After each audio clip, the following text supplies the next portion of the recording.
Well, it didn't even save, so. Hello, people. I started this already, and everything kind of got fucked up, and YouTube crashed because YouTube is owned by Google, and Google hates Mac.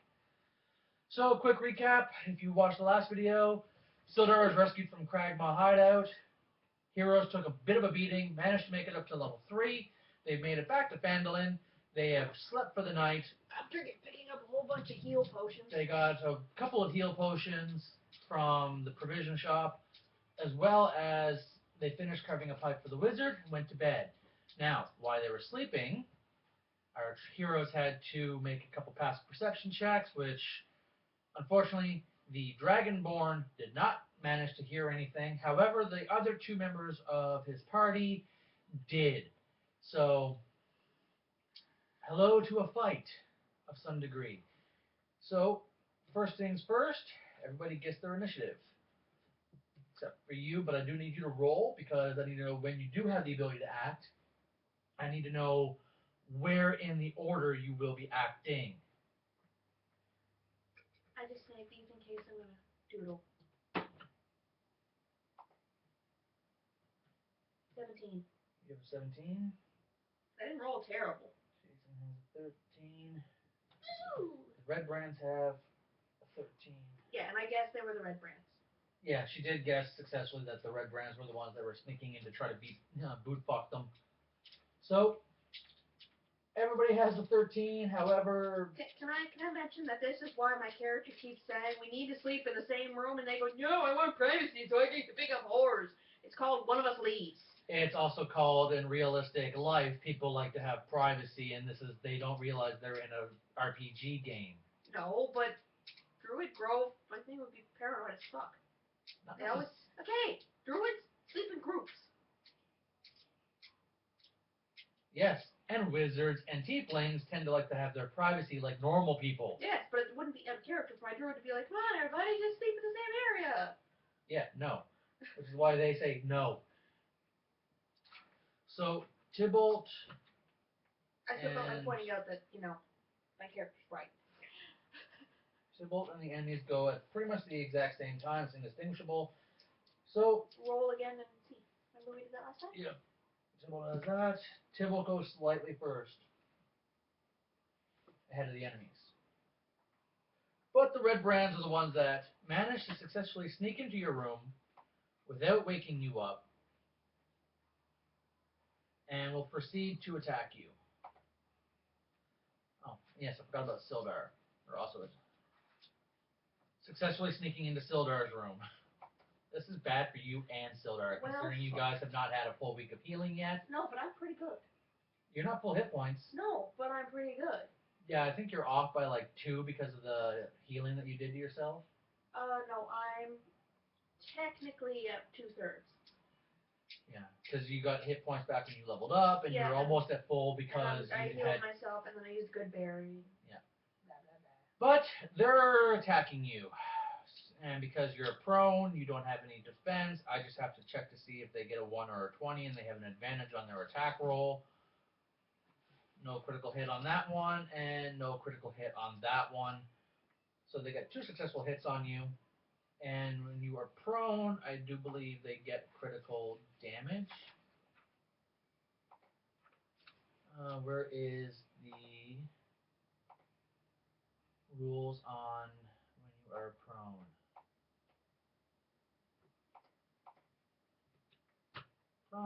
Prone, which is bad, because I don't want to kill you outright, but they do.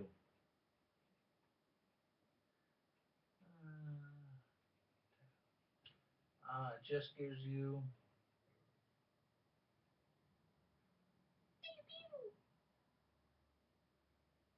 advantage on the attack rolls. Pew dog. Pew, you just want my heating pad for my back.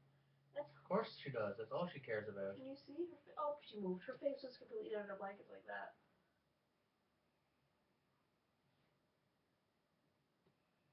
Player's Handbook. Prone. Again, we're still learning this system and all the little nuances that are within it, so bear with us, well, me specifically, while learning the rules and damage and how it's done. Because I know you take critical hit damage if you're dying. And if they roll a critical hit, you get 2 death ones instead of a single one. But that's for when you're dying. So you just get normal damage.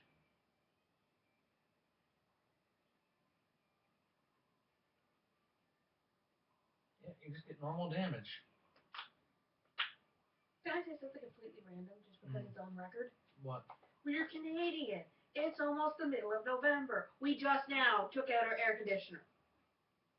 So everybody thinks we live in snow 24/7. It's 365 days a week.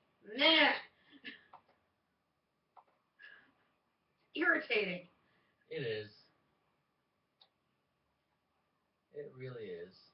Although I haven't got snowfall on my birthday this year, so. Or right on Halloween. Yeah. Which is good. Normally we do have snow. Mind you, it is cold outside, but we don't find what most people find cold. For Christ's sake, I still go out in capris and it's like almost freezing. I was like, oh look, there's a little bit of snow. Kick. Maybe it's under incapacitated because you can't defend yourself. Do they have anything for sleeping? Would it just be possibly sleeping or unconscious? I've never seen a game do anything for sleeping. It could fall under unconscious if there's an unconscious thing. There is unconscious. Just gives you an advantage on attack rolls. Because unconscious, be it knocked out or asleep, is still unconscious. By basic definition of the word, it means not physically conscious and awake. Oh, I know, but it doesn't give you a bonus on damage.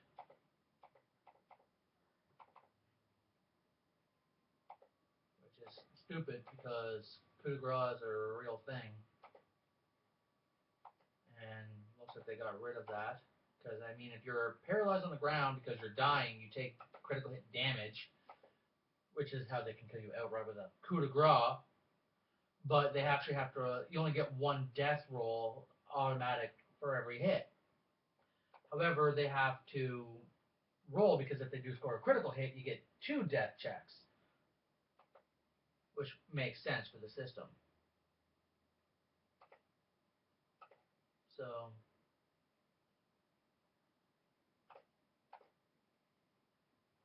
yeah. I'm just going to go with this. I have no idea. So I'm just going to go with the same rules as if you were on the ground dying, because that makes no difference except for the fact that you're not going to get a death save. Can't find it right offhand, but it makes no fucking sense why they would get rid of coup de grace, because that's a real thing. I'm sorry, you don't hear someone hovering over you with a knife at your throat as they plunge it into your neck, that you take the same damage. That's why coup de grace was a real thing in 3.5. So they both successfully hit you. I mean, for Christ's sakes, you were jumped when you lived in a big city. You didn't hear them coming. Yeah. You still got hit. And they had the time to take the attack to specifically target vital areas. So you're just going to take a critical hit damage. So critical hit damage is 2d6 plus 2 from each of them. So the first one hits you for 10. Okay. And which wakes you up just as you get stabbed by the second guy for 10.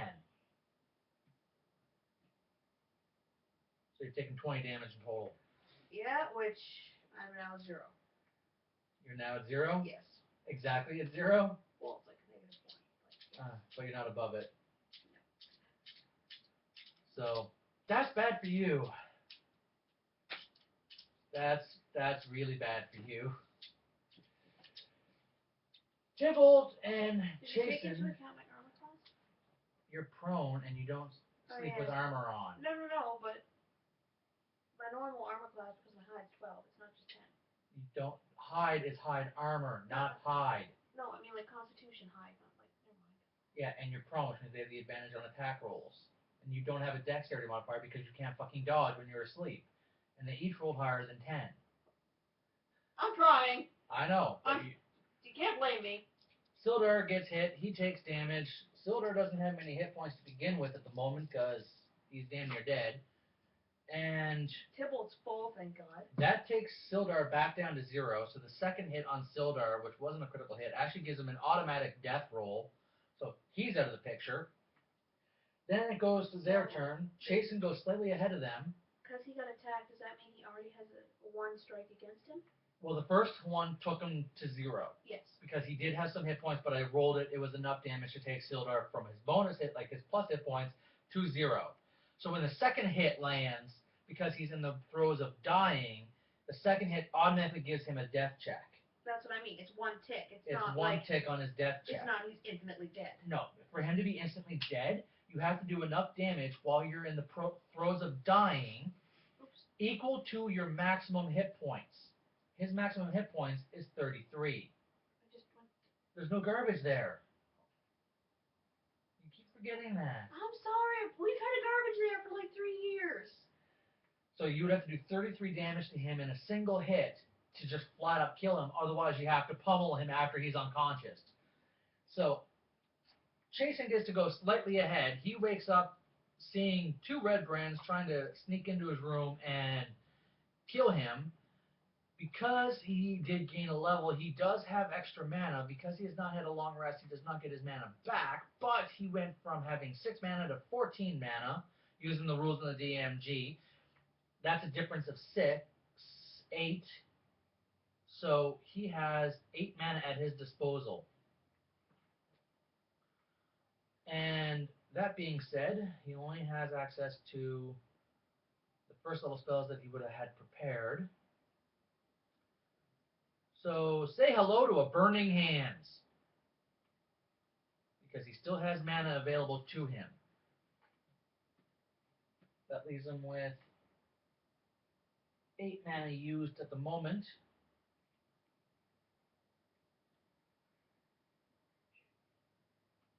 6 from the last session, plus 2 from this session. Burning Hands, I will cast it at first level. It's a 15-foot cone, which will hit the 2 intruders, doing 3d6 fire damage on a failed save. So each of these red brands needs to make a save, dexterity save, I do believe, of a 13. And their dexterity save is a 2. Is that a third? Is this a... God damn it! Not a 13. God damn it! That's a 13 or higher. You're cute. So he takes 3d6 fire damage.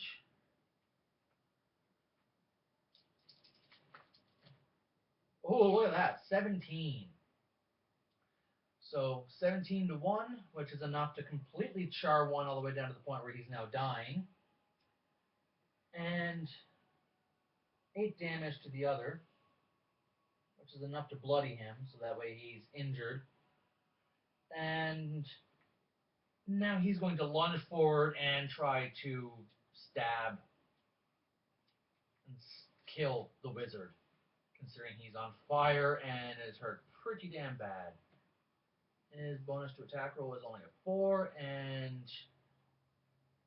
Jason was a full, right? Health points? Yes. Yeah, he was at full.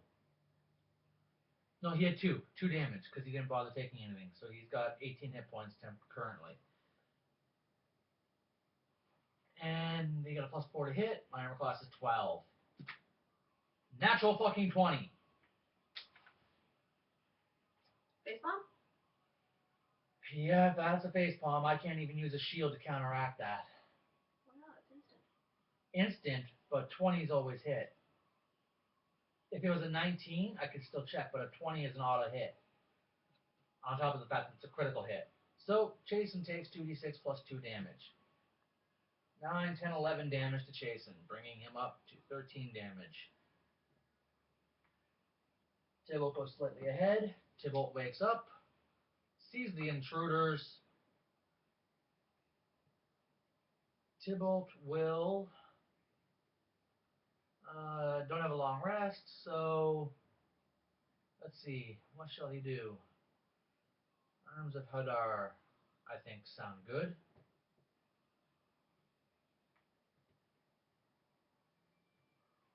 It's one that he has. And I can still cast my Hellish Rebuke as a free spell because he's a tiefling. Arms of Hadar. Where are you, Arms? Arcane Lock. Arms of Hadar. Instant. 10-foot radius. So he will hop out of bed, move a little bit, cast Arms of Hadar, causing dark energy tendrils to erupt to smash into each of these guys, and they have to make a strength saving throw or take 2d6 necrotic damage. And it's a strength saving throw versus a 13, and their strength is nothing. So they each take half damage. That sucks. 2d6 necrotic damage and can't take reactions until its next turn. On a successful save, it takes half damage but suffer no other effects. So they each take 2d6 damage. But this is cast at a second level slot, so it goes up to 3d6. Thank you to him leveling. All his spells are cast at level 2 now. That's 12. That means each of those two takes 6 damage. Leaving him at 10 and him at 10. Each of these guys now get to go. They're now going to lunge at and attack Tybalt with their weapon. They have a +4 to hit. Tybalt does not have his armor on, so his armor class is only an 11, which is bad. And the first one is attacking him with an +4 to hit. That's a successful hit. Immediately cast Hellish Rebuke as my free action from being a 3rd level tiefling. So the damage he takes is 4 damage to Tybalt with 1 Hellish Rebuke. The other one is attacking. Successful hit. And I'll cast my last spell. Spell slots 2, Hellish Rebuke, Rebuke, whatever, cast as the actual Warlock on the other one that hit him. And the other one that hit him does 3 damage, bringing him up to 7 damage taken out of 25 hit points. Hellish Rebuke. Rebuke? Rebuke? How do you pronounce that again? Hellish what? I'm going to solve this with my computer.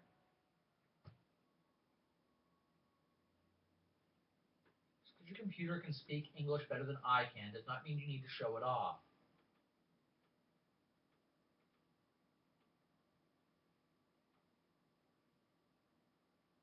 Hero's Feast, Hellish Rebuke, whatever.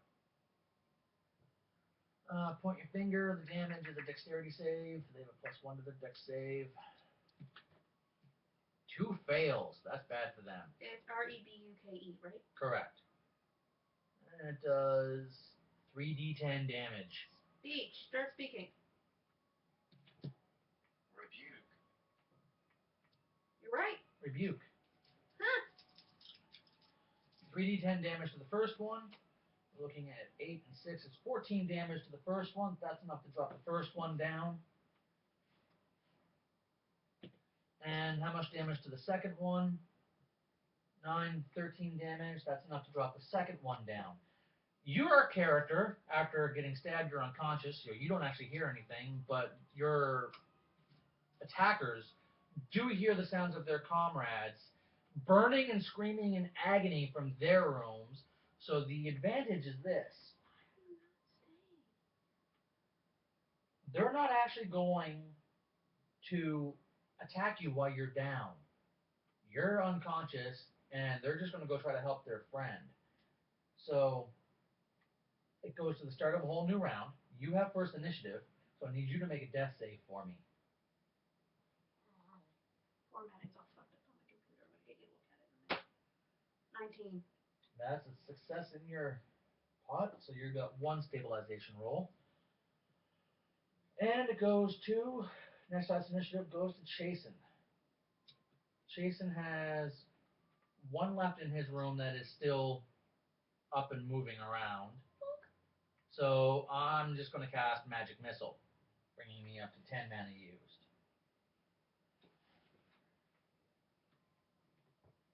Magic Missile.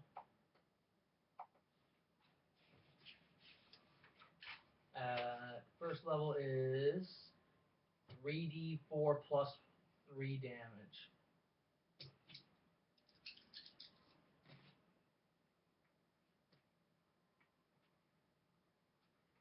4, 8, 9, 10, 11, 12, 13, 14 damage from Magic Missile. That is enough to drop Chasen's other attacker. Both of them are now down. Tybalt goes slightly before his attackers. Tybalt has no magic left. So Tybalt will Hellish Repelling Blast. Let's see, what should he do? He can lunge for his weapon. No, wait, he killed both of his. Mm-hmm. Yeah, he engulfed them in flames to the point where they're on the ground dying. So he's grabbing his mace and leaving his room for his turn. Jason is grabbing his staff after igniting them, and that's all he can do is draw his weapon. And it goes to the enemy's turn. The ones in the room with Sildar are going to then leave, go into the hallway, and start heading towards where they heard their friends getting slaughtered. The ones in the room with you are leaving you and going into the hallway to hear where their friends are being slaughtered. Coordinate with each other to each go into a separate room and basically kick the door in. That's all they can do for their turn. Going face to face with an angry tiefling and a pissed off wizard. The fight will now be in the hall. That's the whole end of that turn. It then goes up to the start of the next turn, but I need to check on Sildar for a second. Sildar has another death check. He did, Jim. That's 2. Oh, I thought it was 3.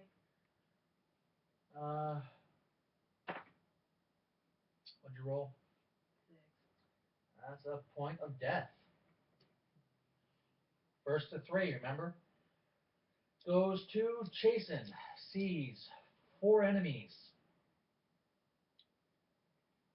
You're down, he's assuming, because they came into your room and they were both uninjured. So there's not much Jason can do. Move 30 feet down the hallway, down to about where Tybalt is, but slightly behind him. And then burning hands down the hall, igniting the fucking hallway on fire, lighting this tavern up like a blaze, and it'll be a beacon in the night. It's going to be caught on fire very, very shortly after this attack. Unless I come to and create water. And you can create water to help douse it, or take some of the blankets and such and start dousing these flames. But this is a 15-foot, this is a fucking cone. He's going to be able to hit, based on the size of the hallway, 3 of the 4 attackers. All have to make saving throws. And all the tapestries and shit on the wall. 2, 3. One of them makes the save. The other 2 take full damage, which I believe was 3d6 for burning hands. And all the tapestries on the wall are gone. The sconces have ignited themselves, though, so you have a little bit more light at your disposal. And the walls are now on fire. It's a 15-foot cone that does 3d6 fire damage. At least it's thick wood and it's got oil on it, so it won't go to the wood immediately. Nope, but it's going to catch. So 6 damage to the first one. This guy's taking half damage, 11, so he takes 5 damage. This guy takes full damage. Ooh, that's good. 15. 6, 12. Yep, 15 damage. That leaves him with 1 hit point left. 1 looks severely injured. 2 look injured. 1 wasn't touched by the flames. Tybalt goes slightly ahead of the rest. Tybalt will use a Eldritch Blast on 1 that I believe doesn't go up until that level, so he has to make a attack roll, which he successfully does for 1d10 damage. 5 damage to this one, so that way he is now injured. They are all now injured. And then Tybalt will then proceed into your room for his move action, since the door is open. And when people are on fire, they tend not to stand in one spot.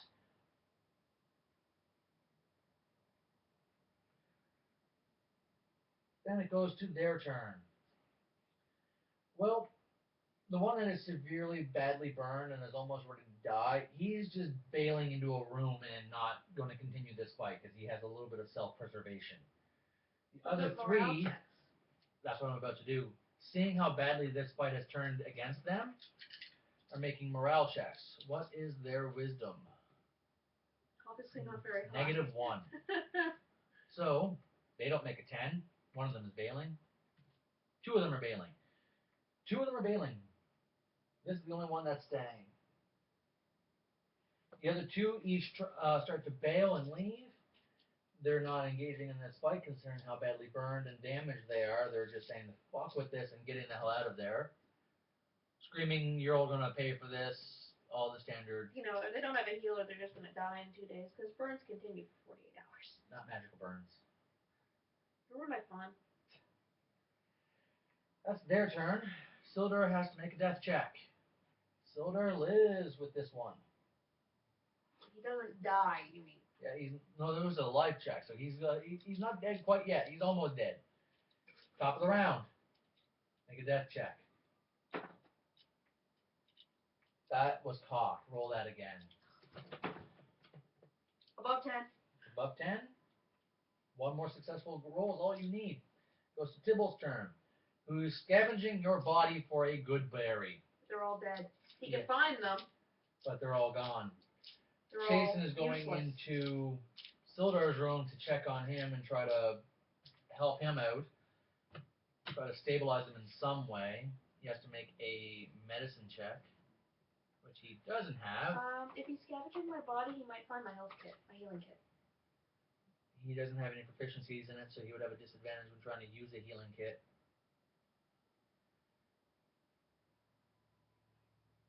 Jason is just going to go in and try to stabilize in some way. Without wasting our heal potions? Without wasting the heal potion.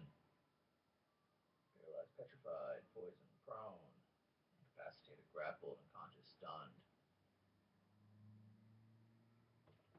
Help, dodge, hide, movement, actions. Player's handbook. Let's check on this.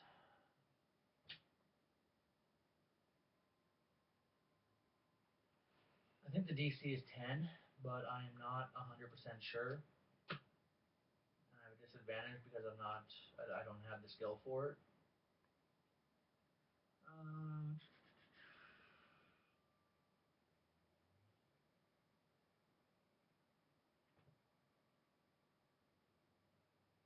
Temporary hit points.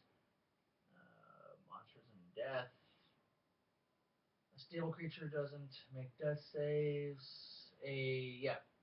DC 10 Wisdom Medicine check to stabilize a creature. So Jason should be able to stabilize him considering I have a +3, but I don't have medicine, but I have a +3. And he does.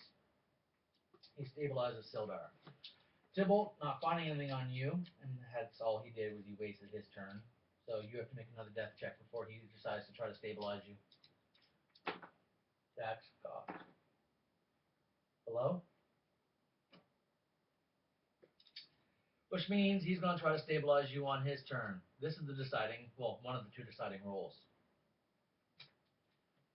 You have a medicine kit, but he's not looking for it because that would take him time. Because it would have to take him one action to find it, and then get back over and actually start taking it out and using it. So, wisdom check. At least he's a wise. No, he's not. His wisdom is 11. Warlocks use charisma. Oh, yeah, I forgot that. Sorry. Yeah. But he rolled an 11, so you're stable. You will wake up on your own in 1 hour. Sildar will wake up on his own in 4 hours. So an hour later, your character actually comes to. Ow. Laying on the bed, bandaged up. What the hell happened? You see Tybalt hovering over you. The Red Brands came in. Tried to kill us in our sleep. And from the looks of you, they almost succeeded. Thanks for the morale boost.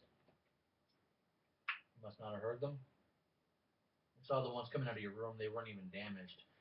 Jason managed to stabilize Sildar. He's watching over him. Make sure he comes to fine.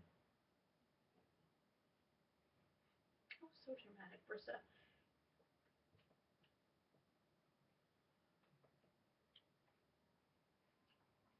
Jason ignited the building a wee bit, but we put the flames out.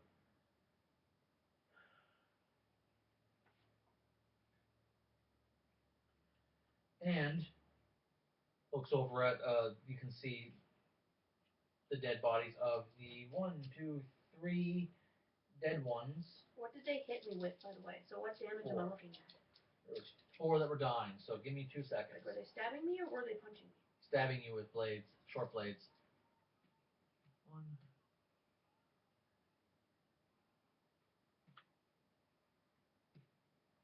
One has stabilized. One what? One of the 4 that was injured and almost dead.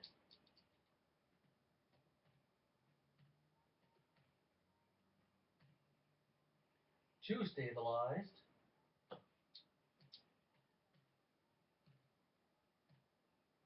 3 of them stabilized.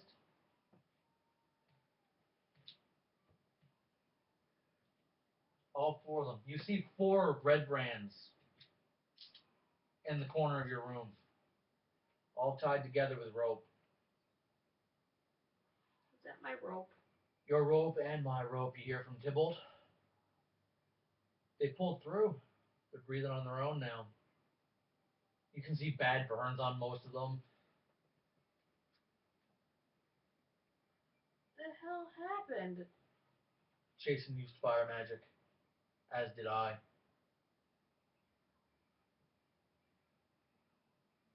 You can see parts of the flesh on one of them, or on 2 of them, has been partially necrotized because of the necrotic damage. How long have I been out? An hour. One of my spells necrotizes flesh. That makes a little bit more sense. It uses necromancy magics. But he goes over, grabs one of them by their hair, hauls the head back. The good thing is, we got informants. As he hauls the head back, you actually hear one of them slowly wake up. Ah, You have a healing touch. I have a healing touch. Look at that. He drops the head of the guy that he hauled back and looks over at the guy that woke up. Does that mean he's making a deal with the devil? Tybalt grabs one of his daggers, holds it to his neck. I say, we question him. You up to it? I can't move, but I can talk. Well, I can move, but it hurts. Come on over here. Get up slowly, meander over, because I don't want to open my wounds, right? Yeah. Sit down again. You want to explain why you would just try to sneak in here and shank a lot of us? Not effectively, except for me. You're poking around in things you don't want to be. Does that mean I have 0 hit points or 1 hit point? You have 0 hit points. You need to have a long rest to heal. But you have a short rest of all option to you because you're leveled. So you got the 1d8 plus your con mod option if you take a short rest. You're poking around with things you're not supposed to be poking around in. Can I use that for the hour that I was Not while you're asleep, no. Okay. Just wasn't sure. What do you mean we're poking around in things we're not supposed to be? Asking questions. Working with the dwarf. What dwarf? The dwarf. I don't know his name.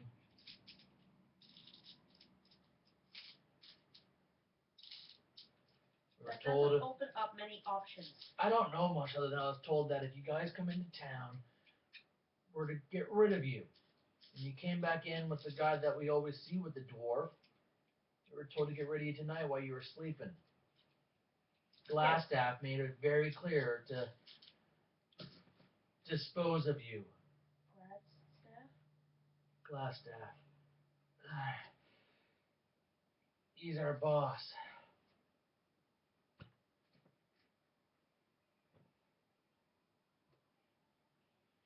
What do you mean by he's your boss? He runs the red brands. We answer to him. He said, capture you if possible, kill you if we have to. Okay, you did not have to kill us then. We could have easily been captured if we were all the fuck asleep. That was the plan. But then some of your friends decided to haul off and start burning us. So things changed. Looking at Tybalt, which came first, the burning or the capturing? Because to me, I don't feel captured. I feel killed. We had to knock you out first, make sure you weren't going to be able to fight back. Stabbing me in various places is not a very effective way of knocking somebody out. Blunt force is how you knock somebody out. How often do you see somebody stab somebody in the gut and go, there, knock him out? Doesn't work that way. Well, you said we could kill you if we had to. Or wanted to. You capture someone, you give them a chance to get away. Mm-hmm. Tybalt looks at him. So what do we do? He looks over at you.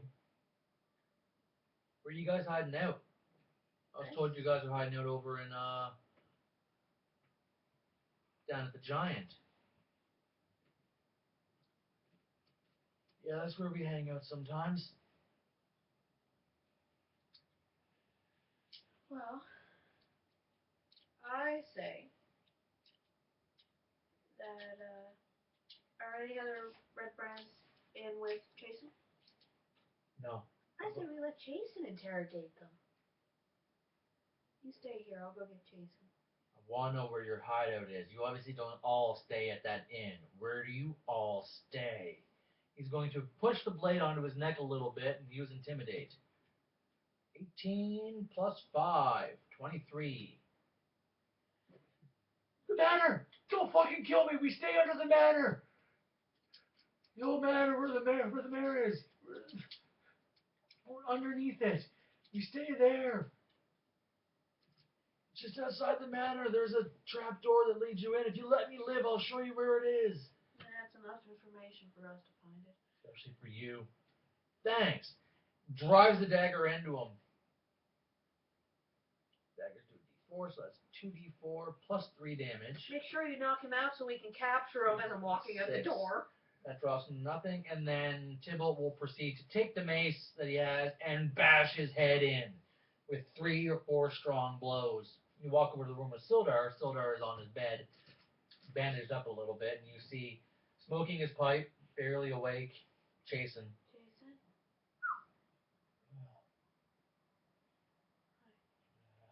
It's good to see you up.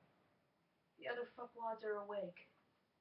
I figure you're better at interrogating than beating me. I'll watch over him. He gets up and goes into the other room. Pats you on the shoulder as he walks past you. Ow. Sorry. There's something for you in my bag. Top compartment. You see him reaches onto his belt, passes you a potion. A potion vial. We need to deal with the Red Brands. They're going to find out by morning that this attack failed. I already have one. I'm not going to take yours. I'm going to need to use mine. Get sleep. I have some mana on me, don't I? You would have got 8 extra mana when you leveled. Wash over Sildar and get sleep. Alright? I can't do both. Then get sleep. Lock the door. Hand him a key.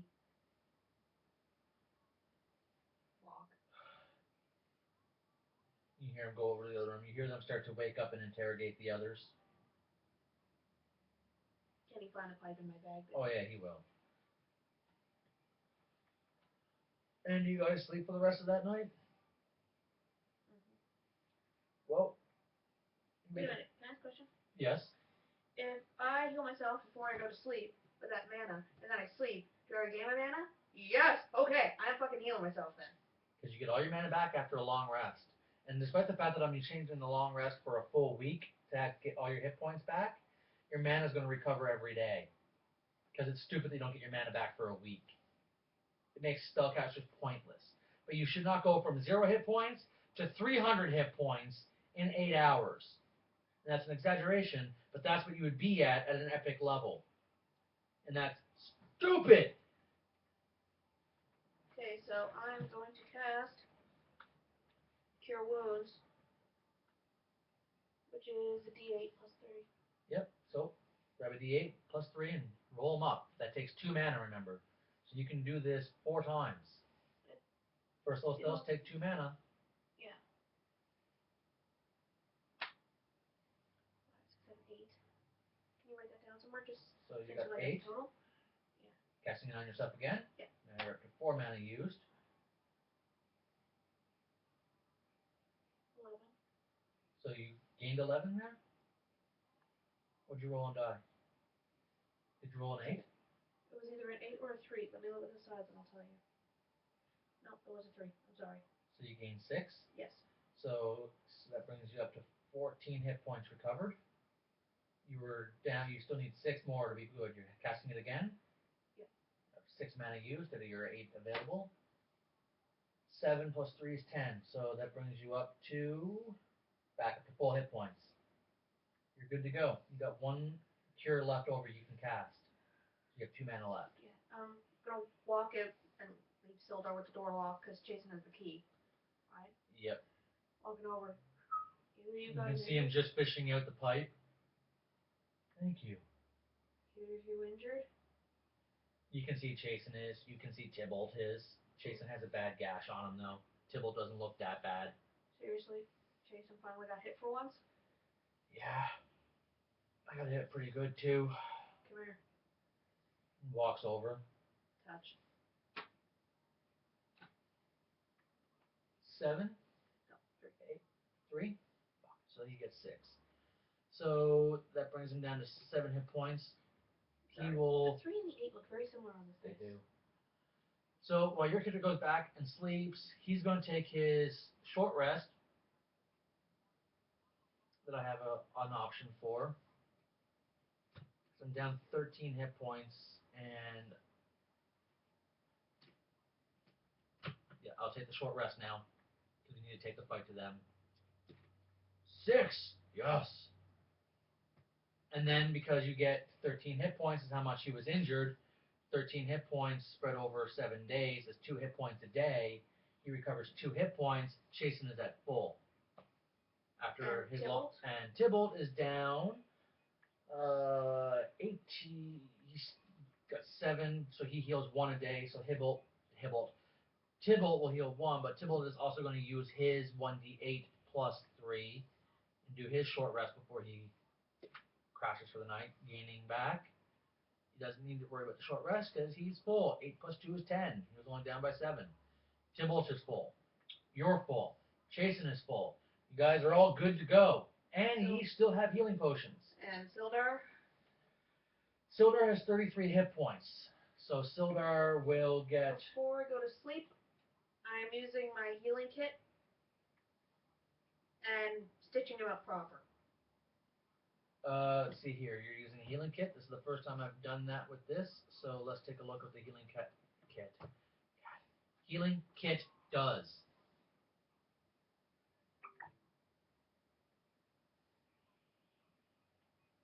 Let's see here. Previous herbalism kit.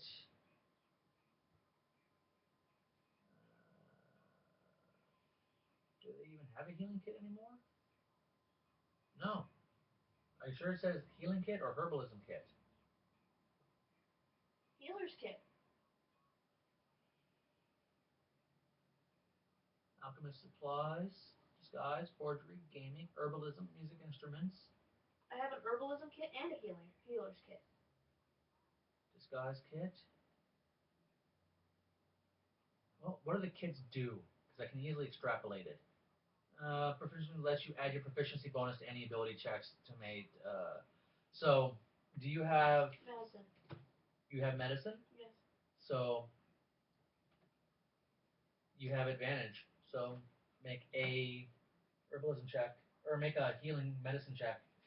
And do I add an extra proficiency to it? With No, you just get advantage because you're using the kit. Oh, so I roll You 2. roll 2d20 and you take the higher of the 2. I'm stealing this. You take the higher of the 2 rolls. 17. 17. Yeah. Plus 5. So 22. More than enough to patch him up really good. No chance of the wounds opening up easily unless he takes damage. At that point, that's not easily. Yeah. So he heals 4 a day. So he'll be at 4 hit points. 1 second. Honey, honey, honey, wake up. hanging in your mouth, sweetie. Stick your tongue back in. There you go. Will you have a good dreams? Yeah, give me a hug. That tongue doesn't stay in her mouth anymore ever since her teeth got taken out because they were rotten. That's the weird thing, though. They weren't like bad teeth for a dog. They just, for whatever reason, got infected. So, in the morning, you can get the rest of the night without a problem. The next morning, though, Oh, yawners. you do wake up Full mana. full mana. Full health. You have full health. It's a nice day. It's about 10 degrees out already. Not a lot of wind. Looks like the wind might pick up, though, from what your druid senses tell you. Clear skies. It'll be a good day, from what you can see. Sildar comes to in the morning. Stop licking. How long have I been out?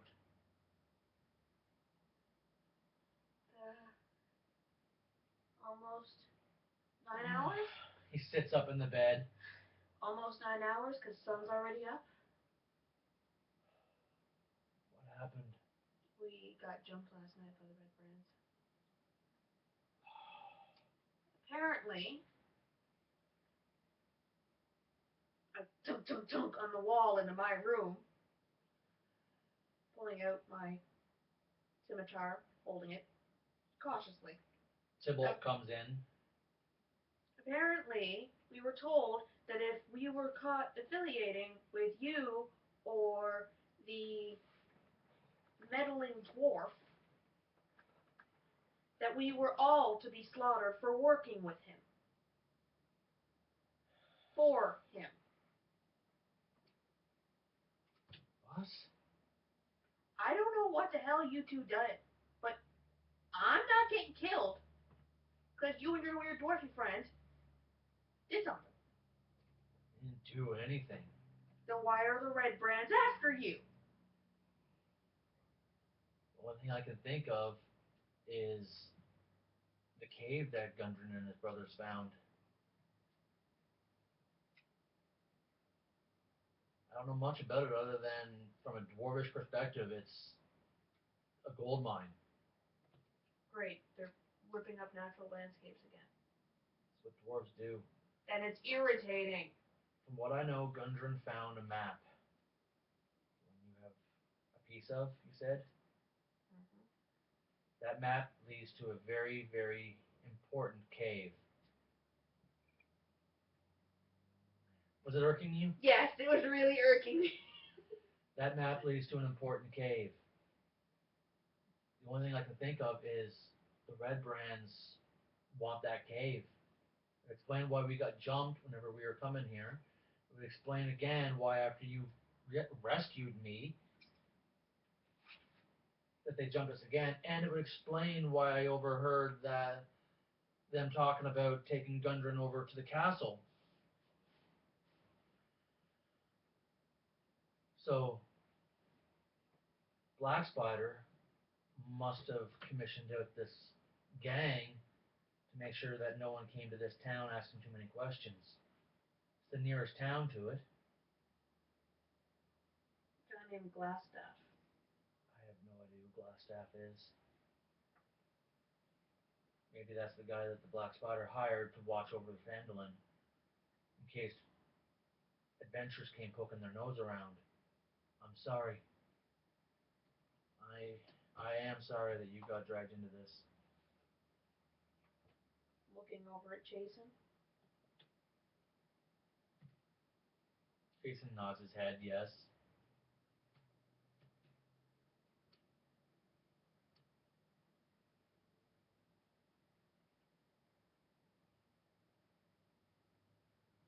Obviously, I'm not in any position to do anything. I'm barely able to stand.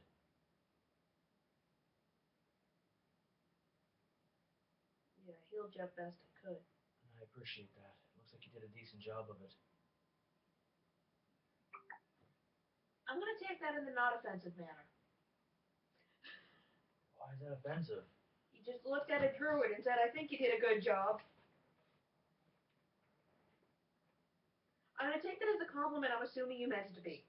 It was meant as a compliment. Oh, okay, Jason. You understand what I'm saying? I do, yeah.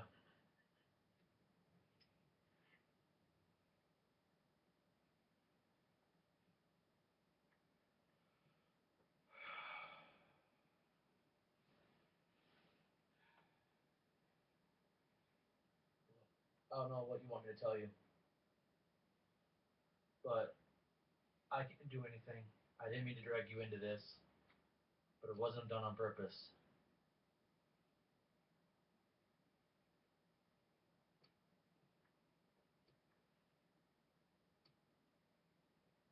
So how about this? It's not the same as almost dying. That that I get. But I need to find Yarno. Yarno knows where Cragmaw Castle is. Last time he was spotted was here in this town. I'm not in a position physically to do anything. So, I'll make you a deal. They don't want you here. You're going to have a hell of a time getting away from here safely. Mm-hmm. And today, you're going to be attacked as well. Guaranteed. Unless you take the attack to them. I'm looking over at Tybalt. I'm taking that's what you're thinking on doing? Well, we don't have a choice here from Tybalt. We got to take the fight to them while they're still partially afraid of us. We have an idea of where their base is. I'm wasting a 2 mana on a good berry. Another one that woke up confirmed the same location. Are they all dead now? They're all dead. I crushed their heads myself.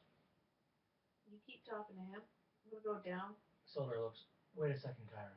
I know you're a druid, and I know money doesn't really mean a lot to you. But I can offer you guys 500 gold. It's everything I have. It's not on me. I get that. I can give you a bond note. You can go back up to Neverwinter, and you can get the money there, or I can write you a notice that you can go down to Waterdeep and get the money from there, depending upon where your travels take you. I can give you 500 gold to split between you guys. If you find Yarno, find Cragmaw Castle, and rescue my friend, and get Gundren back. And as for you, personal tidbit, I'll even put in a word to reestablish a better deal for the Druids of Neverwinter Woods than what they currently have. I can't guarantee anything because I'm not an official, but I can let my lords know what you've done here and let them know that the Druids of the Neverwinter Wood are definitely something we want to keep as an ally and have them potentially look at reevaluating and getting a better deal with your Druid Grove, if for nothing else than extended protections. But I'm just going to end up killing myself if I try to go find them. So what, you're thinking about hiding him in here? I'll have to. I'm not well enough to make a journey to Neverwinter, nor am I well enough to take the fight to anybody.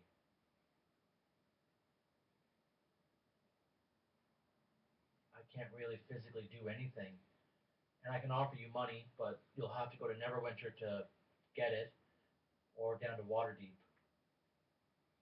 And I can also put in a word that they give your Druid Grove a better deal, a better or stronger alliance. How about this? I'm looking over at the other two. What do you say we wrap him in a sheet, carry him downstairs, and put him out back, and say he died? He looks a little worried. Looking over at Jason and Tybalt. That way, he won't be hunted down while he heals. If we pay the innkeeper to keep him out back, hidden, so he can heal. That works, you hear from Jason. That way a couple random red brands wouldn't find him, finish the job. Alright, pretend you're dead. I can't thank you enough. No, your job right now is to focus on healing today, as we're going to need you whenever we go find that place. I will do what I can.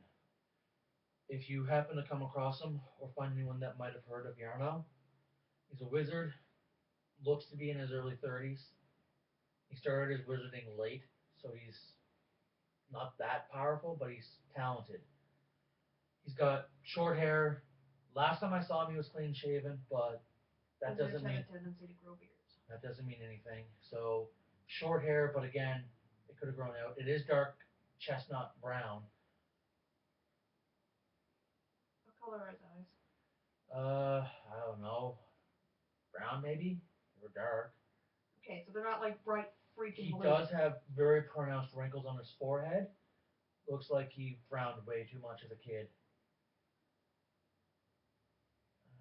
Shorter stature. He's shorter than Jason over there. Skin tone? Darkish skin tone.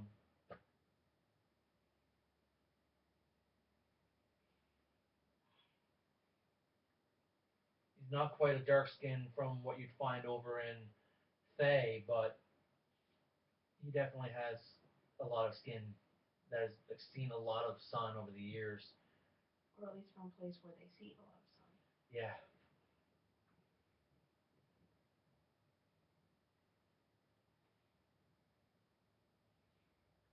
All right. He settles back down. Tybalt starts to wrap him up. I'm mopping up some of the blood that's on the floor from the other people and staining the sheet with it. So it looks like I'm carrying a corpse. He starts to take him out. Chasen looks, I'll go talk and work out the deal with the owner. I say we each pitch. What? How much gold do we all have right now? You hear from Chasen, not much. That potion cost me most of what I managed to get. Okay, never mind. Tybalt, how much do you have? After buying those potions, I still got 38 gold. Buying? We just swapped the skins. We bought one. Yeah. So wait, we have 4 potions amongst us? 3. I have 2. Jason has 1. You gave me one, though. Yeah, but I technically bought it. We each have 1 potion on us in case something happens. Look, I'll go pay him 20 bucks. Or 20 gold. I have 66. Take some of mine. You have 30? I have 38. Count out. How much do you give him? 25. Holy shit, that's a lot. That's also to cover our meals while we're here. Some of the damage to the woods. Yeah. I'll round that out. I'll put 5 in. I'll bring it up to 30. I grab the head part and twist it and wrap it around my hand. Tosses it over to Jason. Jason takes it. Great. I'll go talk with him. Yep. Tybalt starts to... Alright, I say we go down feet first. Do you want to switch ends so I carry the brunt of the weight, or are you good? I'm stronger than you. You hear from Tybalt. I'll take the brunt of the weight. They'll start carrying the body downstairs. You can see there's a couple stragglers in the tavern. They're probably looking at us like... Looking really wide-eyed and unnerved because you're carrying a body down. There are basically people in there for breakfast first thing in the morning, getting something hot to eat. Although your character does find that the food in the morning does smell rather nice. You smell fresh curds and what smells like a slightly watered down oatmeal.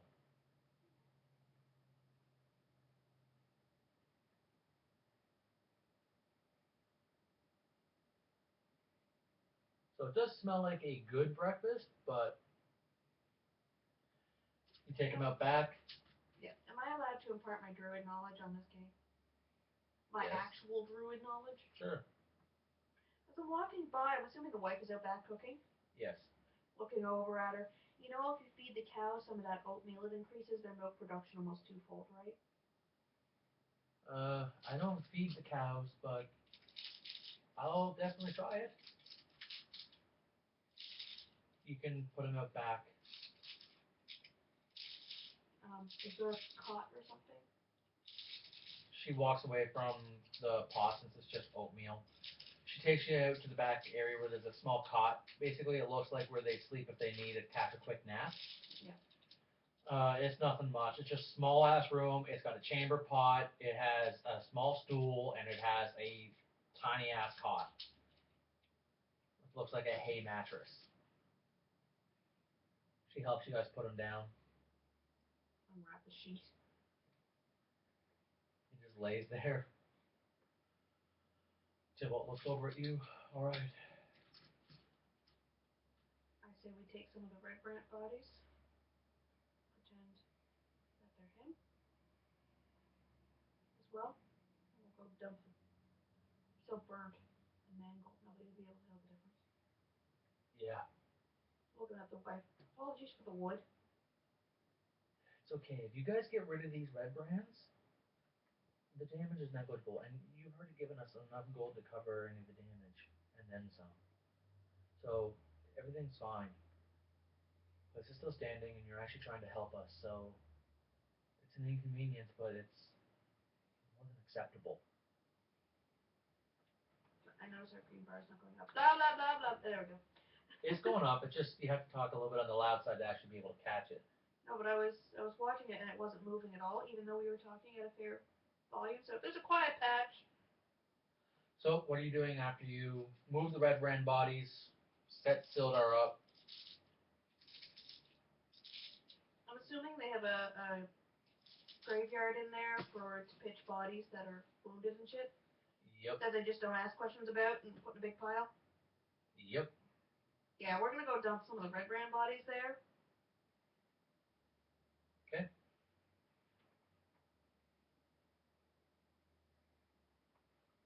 Although I am stripping one of them and lobbing one's arm off to make it look like Sildar. Okay. Actually, Tybalt would not have had to use his short rest heal wounds because when he reduces an enemy to 0 hit points, he gains hit points equal to the charisma modifier plus his warlock level. So he gains 6 hit points every time he drops an enemy for Dark One's Blessing. I always forget about that. Put a big ass note. I put it in bold and I still miss it. Put it up at the top of the sheet then, near his hit points. I'm going to have to.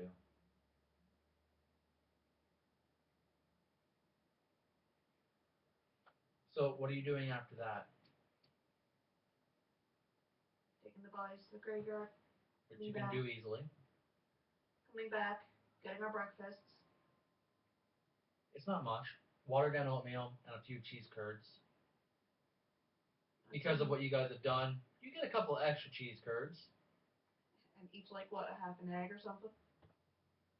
Yeah, she will throw in half of a duck egg for each of you. Looking over at Tybalt. I think if they're not too mad at least at the damage. They don't seem to be. But considering how much trouble these red brands have been doing to these people, can't really blame them. Oh, did the red brands have any obvious markings to prove that they were in a gang? They do. They have what looks like a burn branding right on the upper shoulder on either the left or right arm. The branding is simple in nature, but it looks like the center part. It's basically 3 parts. Center part looks like a diamond. Mm-hmm. I see what you're sketching. The left-hand side and the right-hand side are mirror images. It's the same thing on the left and the right. It comes up and like that to go around the diamond shape.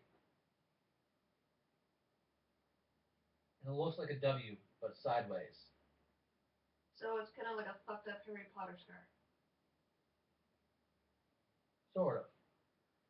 That's what it looks like. It looks like a spider almost. It kind of does. It looks like an iron forged spider. Because you wouldn't be able to even, back then, you wouldn't be able to do finite metal work with an anvil and a forge.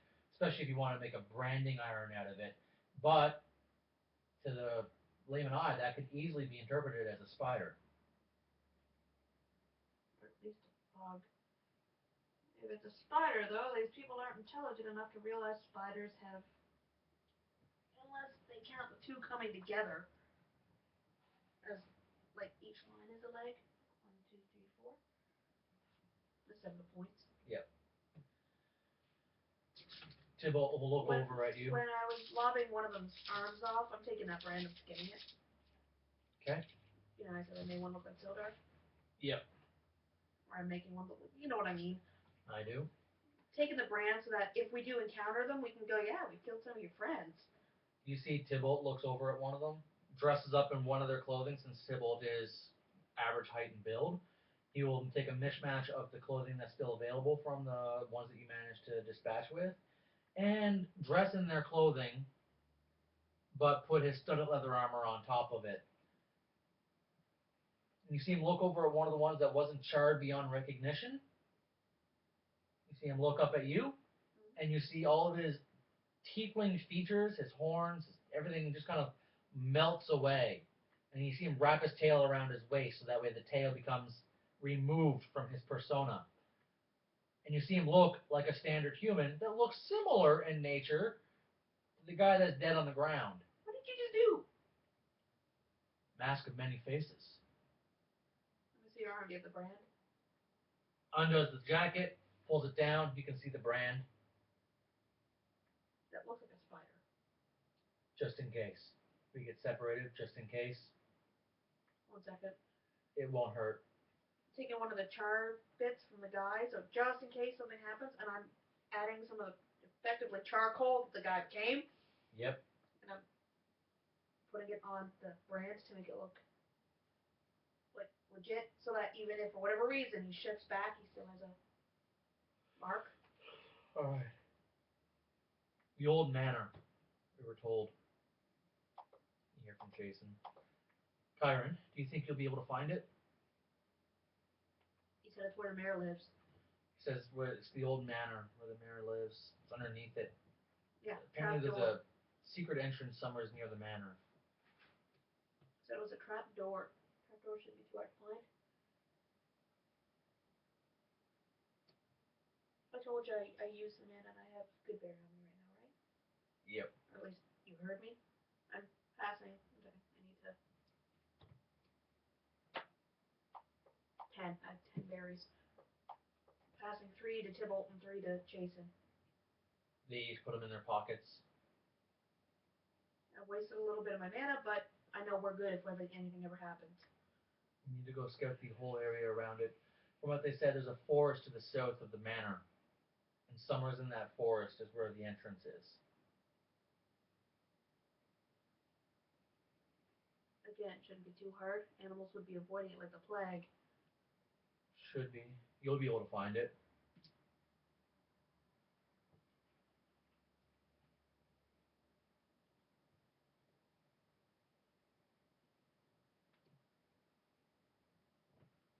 When you walk through the town, you can easily get to where the manor is.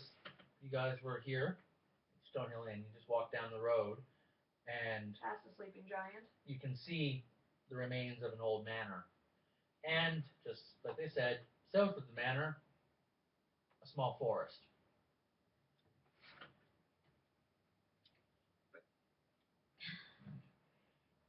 What are you doing? It looks like the manor's for the most part been abandoned because of how desolate it is. So the mayor still lives in it? Possibly. It's still desolate, but you can still find habitable places.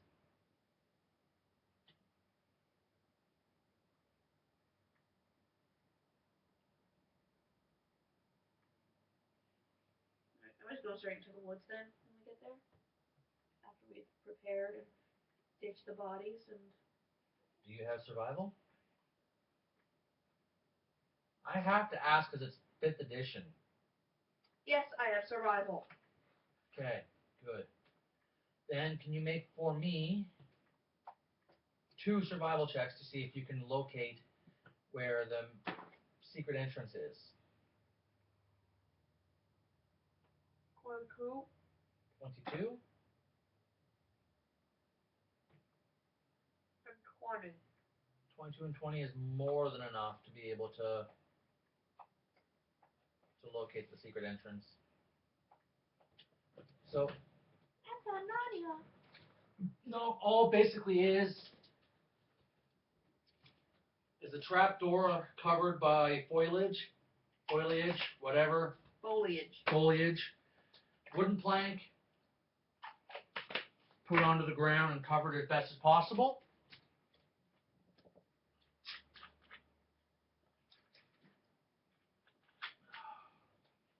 I was about to reach for it, and you took it. Where are you going? Restroom.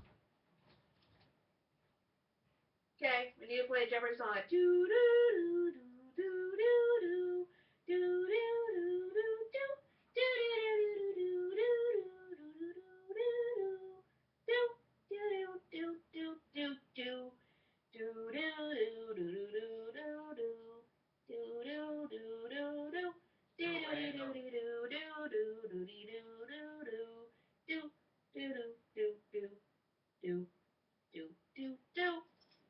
Done yet? Just finished. What is shake 3 times and come back in? You're playing with yourself. Yep.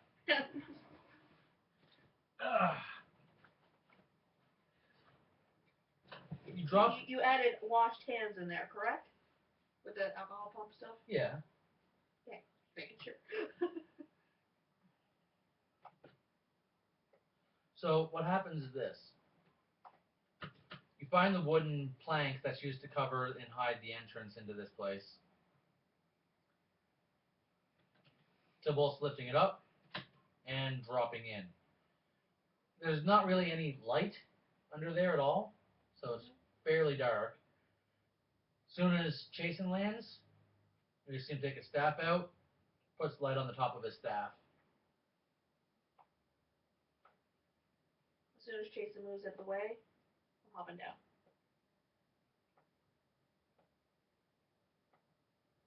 And the last thing I want to do is squish my friend. Yeah, that would be bad. That would not be pleasant. And not exactly light. Being the fact that you're a druid, you have a pretty good sense of direction and such.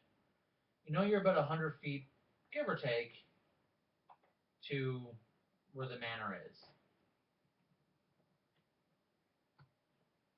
Roughly. Jason just looks at you, light giving you guys a pretty good show of what the tunnel looks like. It's an old, hewn area. It's rough. There looks like there are a couple sconces here and there on it, so that way if you need to light the area, you have the option to do so. And it'll actually stay lit for an extended period of time. What's the plan? You hear from Jason. We go in, work our way through their hideout as best as we can, take it as many of them silently as possible. The longer we can have them unknown of our presence, the better. Well, Tybalt looks like one of them. That being said, you hear from Tybalt, should I go in? Take this entrance? Go in as far as I can? Did you get the name of one of them that we killed? No, I never thought to ask. Looking at Jason, did you? No. You hear from Tybalt, the moment they see me, they're going to call me by my name. Because they think I'm dead. So I can go in ahead, I can sneak in. I'm looking over at Jason. Do you have any bat guano or ash components? And if so, can I have a little bit of it? I have some myself. He goes into his component pouch, gives you a little bit. I'm assuming I have bat guano because it's a common component. Yep. Do you have a component pouch on your character sheet? Yeah. Then yes, you do. When I put component bit, should I take off? None, they don't work that way. As long as you have a component pouch, you have spells for a little bit until the game master says you should replace it. Okay. Looking at him. Apologies, but if you got hit with necrotizing stuff. Yeah. And fire. Yeah. Smear down arm. Smear. God. You want to explain why you did that? Now you smell like you're necrotizing. I smell like shit. Which is what necrotizing flesh smells like. Is it? Yeah, it smells putrid.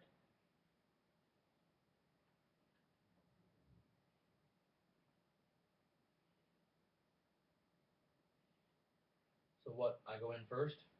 Yep, that way it looks like you got injured. And what do I do whenever I find people?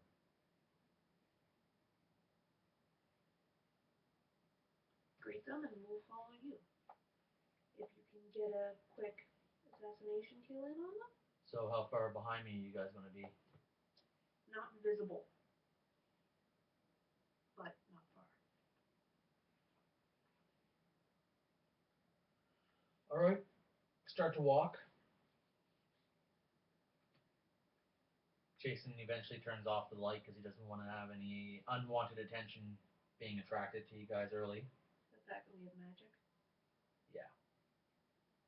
As you guys keep going, eventually, you go about 100 feet, give or take,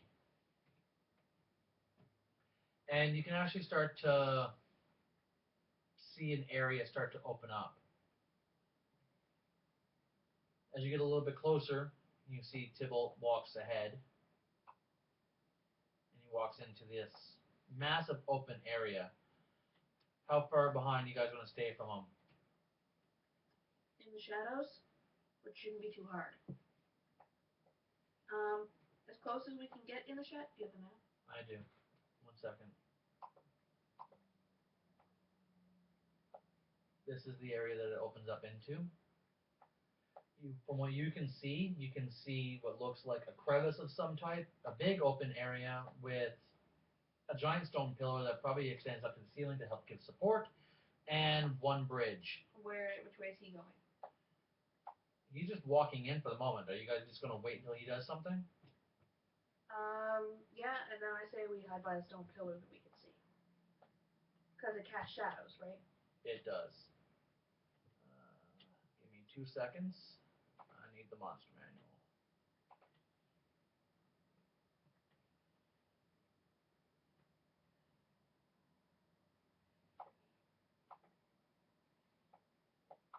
Stealth is 5.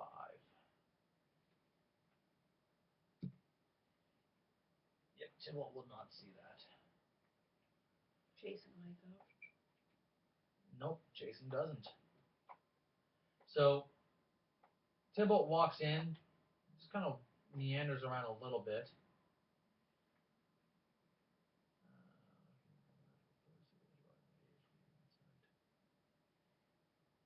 There's no means to actually, like, attach itself to a ceiling or anything.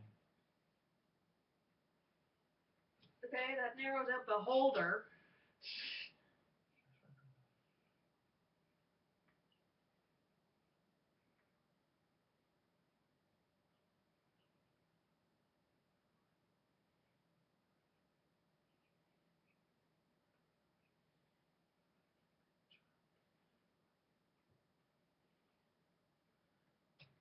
Yep. So as you see Tybalt walking in and basically exploring the area a little bit, there's something that you can spot that happens.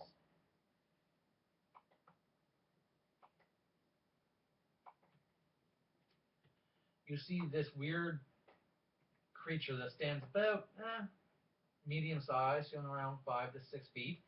You see this start coming out from around one of the top of a pillar. Would recognize. Oh God, no, not by any means. Comes up from that stone pillar and starts looking at Tybalt, just staring at it intently for a moment. Tybalt spots it when Tybalt's on the other side of the pillar. Looks like the thing was using stealth to try to evade being seen until it chose to actually enact on something. And before I roll to see what this Nothic does, I get to see if Chasen actually knows what the hell it is. So, Arcana, +5. Nothic has how many hit dice? It has 6 hit dice, so I need a 16. 16 undied, that's a 21. Jason leans over. That's a Nothic. You don't sound impressed. I'm not. They're an aberration of things. What's it do? Act like a weird bodyguard that tells them if they're allowed? Avoid its gaze at all costs. Well, what's it do? It can rip information from you with its gaze. At which point, that's too much information because it's also doing something. Colorless pharmacy or they crave some which is devoted to lifestyle, arcane secrets. avoid its gaze at all costs. And then it's doing something towards Tybalt.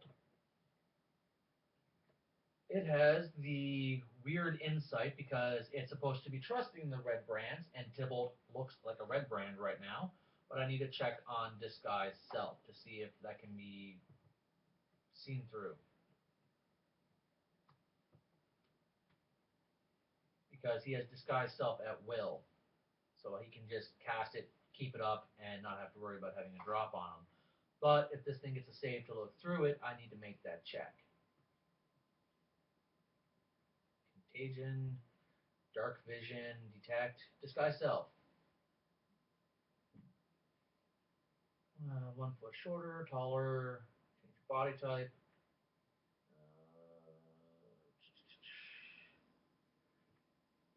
Creature can use its action, so they actually have to inspect it. So he's not inspecting it. He's just using his weird insight ability to see if this person is. Is weird like the same thing the cat had? Sort of. It's a weird insight. Basically, they can target you and then make a check to rip something from you, one fact or secret. And basically, he's there as a guardian to make sure that the red brands, when they come back in, are still doing what they say they're supposed to do, and they're not trying to keep anything secret from the owner. Basically, he's a Fucked up bodyguard. fucked up bodyguard to keep the red brands honest. Which is just ironic on the face of it. Must make a charisma deception check against the Nothic's wisdom insight check. So insight is +4. It rolls a 12, and I get a charisma deception, which I don't have, but I do have proficiency in charisma checks. But it's not a saving throw, is it? So I don't get the second die. Boom. Let's see here. Charisma. By 1 point, I do it. I know, Bristle, it's difficult for a dog. So the Nothic doesn't get anything from him, which actually sends the Nothic into a small tantrum as you see him staring at Tybalt. And after a moment, you see the Nothic stamping its feet. It growls at him like, "Ah!" As it jumps up onto the pillar itself, using its sharp claws to dig into the stony crevices to maintain its height advantage over Tybalt. That will actually trigger Tybalt into attacking, because Tybalt has a fucking no idea what the hell this thing is. Nor does he care to find out. Nor does he care to find out. This thing just snarled and growled at him. So Tybalt thinks he's been made somehow. So I need everyone to roll initiative. Tybalt has a 5. Me too. Jason has an 18. 7. You have a 7? I rolled a 5. The Nothic has a 23. The Nothic gets to go first. Nothic still thinks that Tybalt is an actual red brand, just as immune to his sight, which is sending him into a fit, so the Nothic is not actually doing anything except just snarling and growling at him. Being angry. Being angry that he made his save, effectively. So he has no reason to do anything other than just snarl and be pissy. Then it goes to Chasen's turn. Chasen doesn't want to use magic if he doesn't have to. Chasen has damage of Firebolt is a D10, damage of Acid Splash is a D6, except I think that's actually gone up when he reached 3rd level.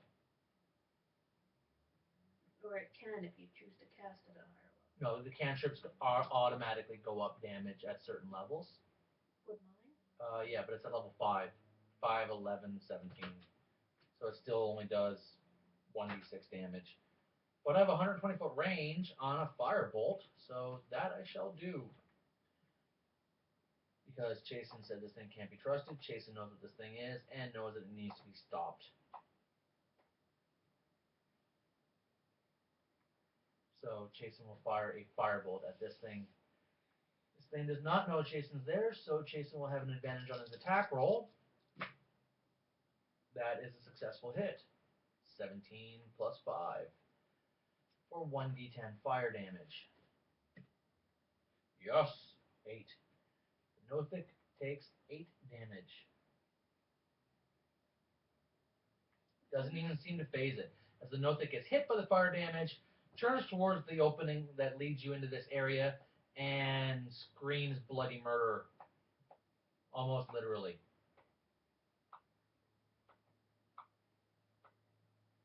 And then after Chasen, he will then take his move action to move behind you by 15 feet. Gee, thanks. You're welcome. After Chasen goes, next highest initiative is Kyron. You are up next with a 7. Well, I saw he used magic. I used a cantrip, correct. Well, Can you remind me?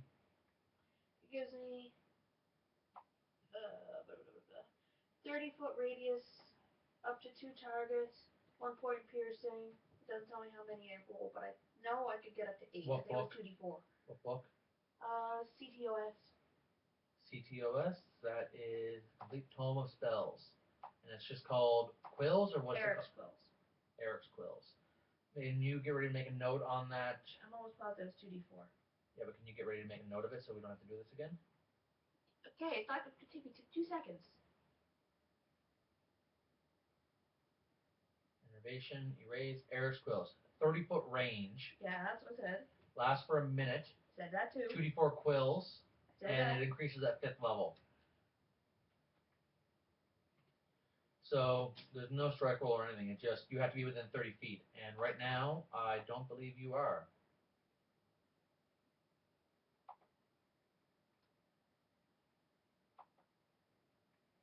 If I'm not, then I might move forward.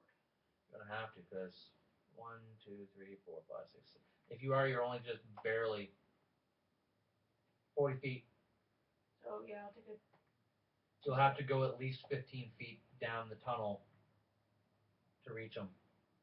I'll do it and try to stay behind a crevice or something. Well, this place is covered in crevices, so you're going to move 15 feet, 20 feet. How far? A little bit louder, please. You're really quiet always. Yeah, I'm just looking. I didn't think I need to be loud to go, No, but you're always quiet. So 15 feet, 20 feet, how far? Where's Tibble right now? Here. It's not his turn yet, so. Yeah, I know. I'm going to move 20 feet so that I have him in reach if I need him. So that puts you to here then.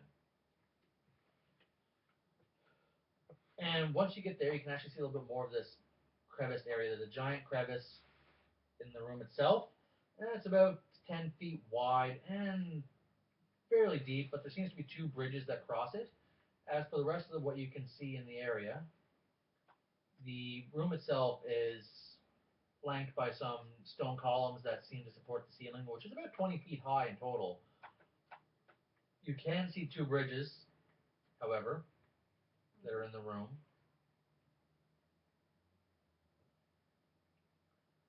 Other than that, the room is pretty simple and basic. It's only about, from what you can gather, 10 to 30 feet deep for the crevice itself. So it's not something you're going to want to fall down, because you're pretty sure you would not have an exactly easy time of getting out of there. Or an exceptionally pleasant impact. Yeah, it would hurt quite a bit if you were to take a fall. And roll up the 2d4 damage that the quill do to this thing.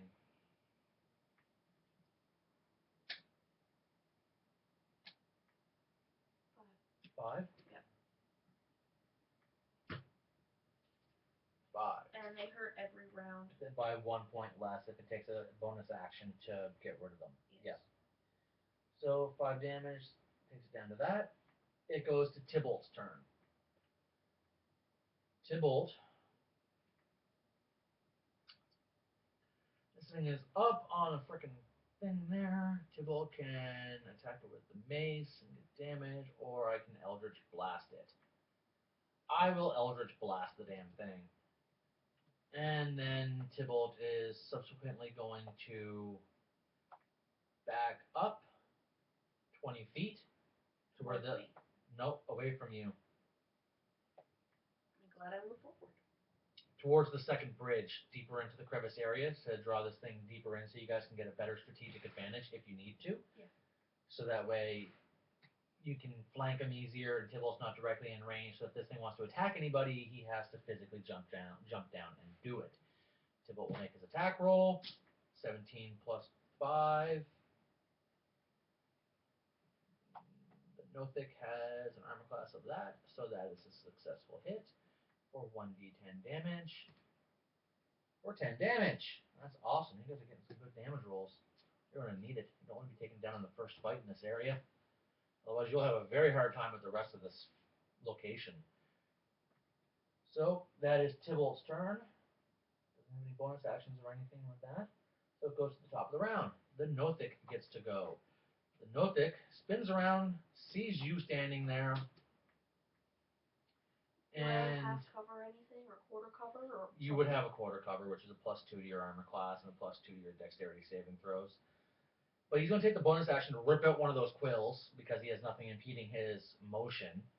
And he's going to stay on the thing for now. Move so Tybalt can't hit him. So he's facing you specifically. And he's going to hit you with a gaze attack.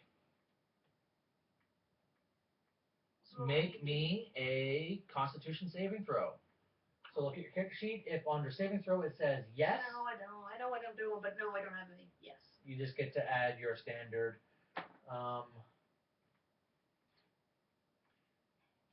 Constitution modifier. You don't get to add your proficiency bonus. 11. You only rolled an 11? No, that's 11 with my bonus. 11 with your bonus?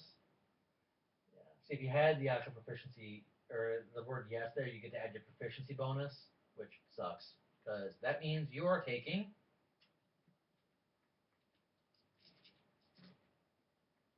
10 necrotic damage.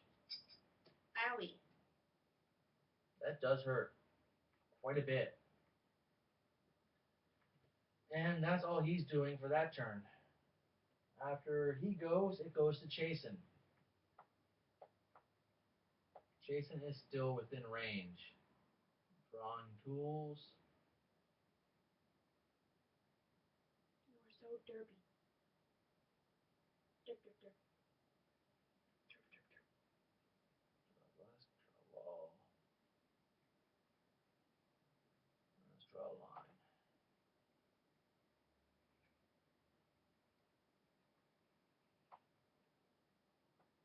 To clarify, he is using new mapping technology.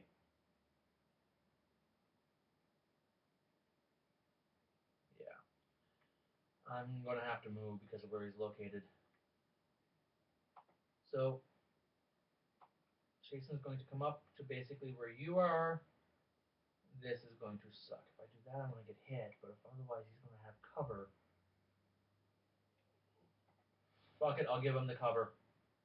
Because of the angle I'm on, he's going to have half cover. He has a +5 to his armor class. Attack roll. 18 plus 5 is 23, or 22, 23, 23. Yes! That's still just barely a hit. Firebolt hits for 2 damage. That sucks.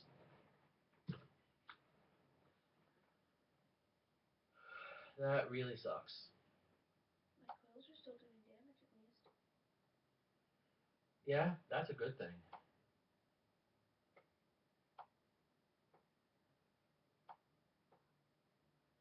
Because after Jason goes, it goes to your turn. Okay, it takes quill damage, right? As soon as it comes to your turn, he takes... It was Bing, 6. bing. He now takes 4 damage from the quills. Why bing bing? Because he yanked out a quill, so it went from 5 damage to 4 damage. I thought there was 6 quills. No, you rolled 5. Oh yeah, it's just So there was 5 quills, which means on this turn he takes 4 damage, next turn he takes 3 damage, then he takes 2 damage, then he takes 1 damage. Unless you find a way to remove his ability to actually use his arms and rip out those quills. At which point he will take that damage every turn for 1 minute. Is he still 30 feet from me? Well, he's less than 30 feet because remember you moved up? He's 20 feet from you. Let me see where Tybalt is. Tybalt is over by the secondary bridge. Okay. And Jason is? Jason is behind you. By quite a bit.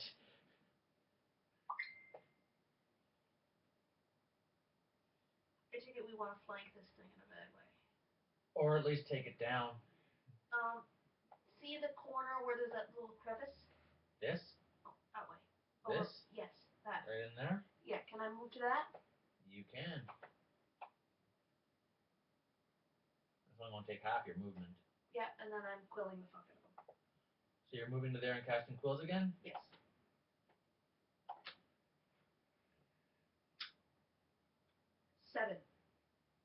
Seven. Where's my d8s? Here's my d8s. You take 7 damage. So, what?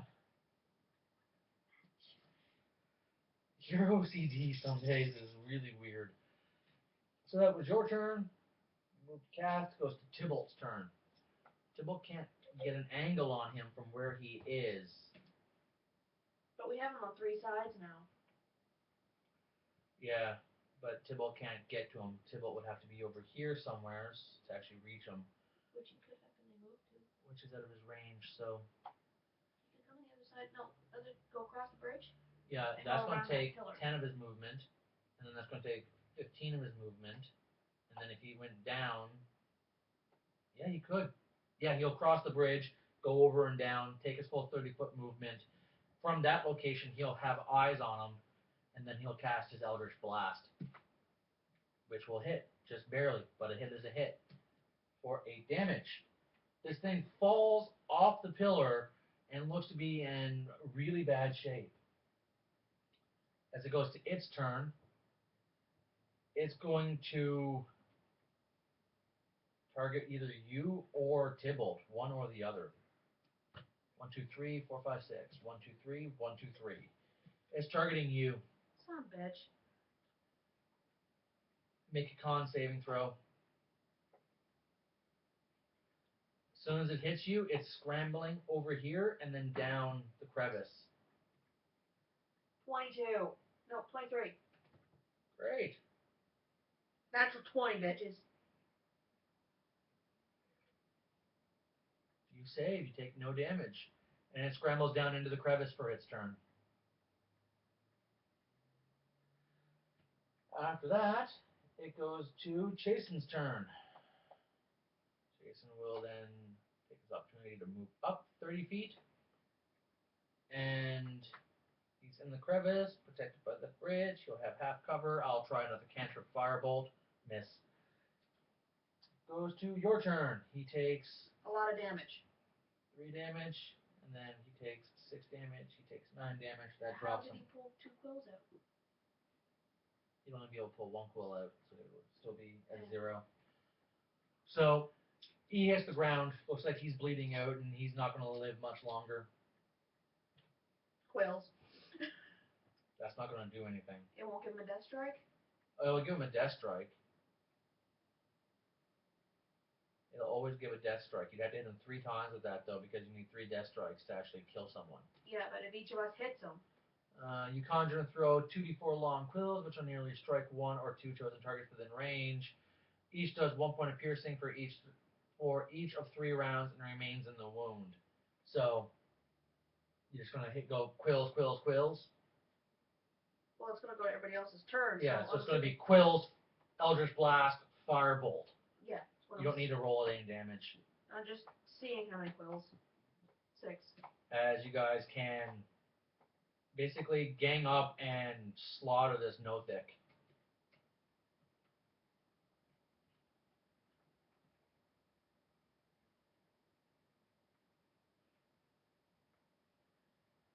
Alrighty. So Nothic has been slaughtered. Tybalt will look over at you. Could that thing have been summoned by somebody? I'm looking at Jason. Jason looks over at you. Talented spellcaster could easily summon anything. So, yes, spellcaster could have summoned it. If he was summoned by a caster, does that mean that person now knows his thing is dead? Potentially. I don't have access to those kinds of magics, but potentially. Thank God we didn't make too much noise. Screamed a couple of times and that was about it. Tybalt looks over. Alright, well, this place seems to have a bunch of ways out, so where are we going from here? Don't know. I say we chuck this thing's body into the crevice, though. It already is in the crevice. It already crawled there on his turn. Which crevice? This. Oh, I thought you meant like a wall crevice. The big crevice in the middle of the frickin' area. And you can see 1, 2, and because this area is actually lit, 3, 4 exits. You spot 4 exits in this place. Which one seems most trodden? Most trodden? These 2. I'm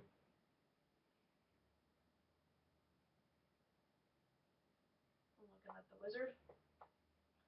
These 2 are the most walked on. I say we take the big one. Which one is the big one? The other one I have to go up through a small crack. See what I'm talking about to get to around the bridge? Yeah. Yeah, I say it'd be easier to just go straight down the hallway from the entrance. So, behind us. Effectively. You just said behind us. It's not behind Tybalt, it's in front. Alright, that works.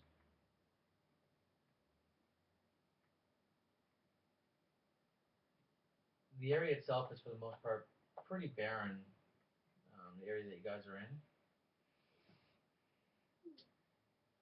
The only thing you can find, though, is... That looks nice. My thumb hurts, by the way. That was an accident. From what you can see, though, can you make for me a perception check?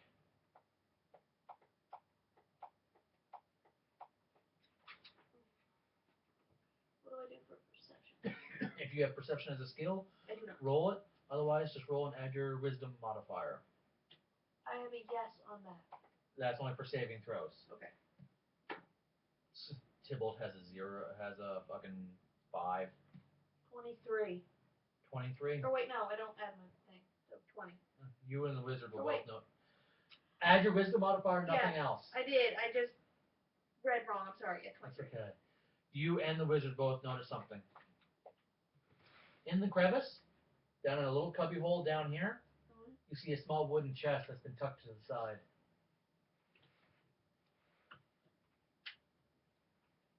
Do you see what I see?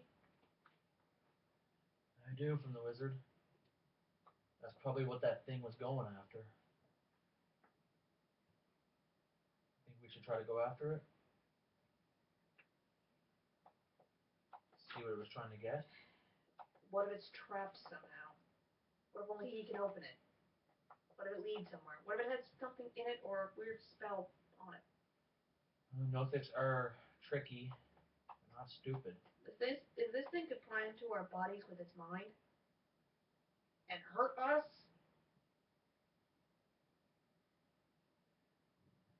Yeah, but there might be something useful there. You look like one of them.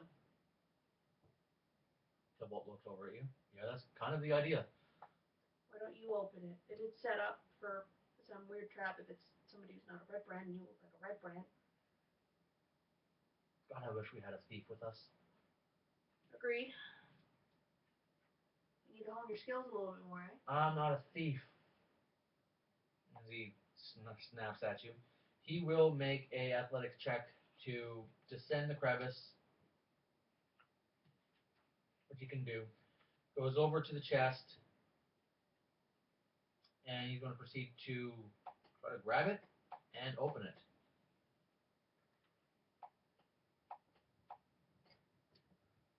Seems to open without a problem. You see him grab the chest, gets a good strong grip on it, and ascends the crevice back up with a fairly easy made athletics check. Sets the chest down around you guys. Opens it up again, and you see a heap of silver and gold in there. You also spot what looks like a gem, a green one, and a couple potion vials, a scroll case, and the pommel of a blade. Grab the blade. Grabs the blade, takes it out of the chest. It's in a scabbard. Unsheaths it. It's still in pretty damn good condition. It's a really nice looking longsword. The pommel, what looks like has a, I guess you'd say, a talon bird claw type that's all contained like that. So you got a nice striking pommel if you need it. And the guard itself has the slight etchings of what look like a pair of wings. And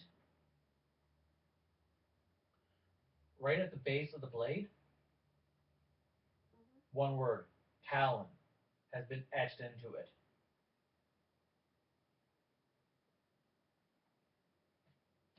Talon?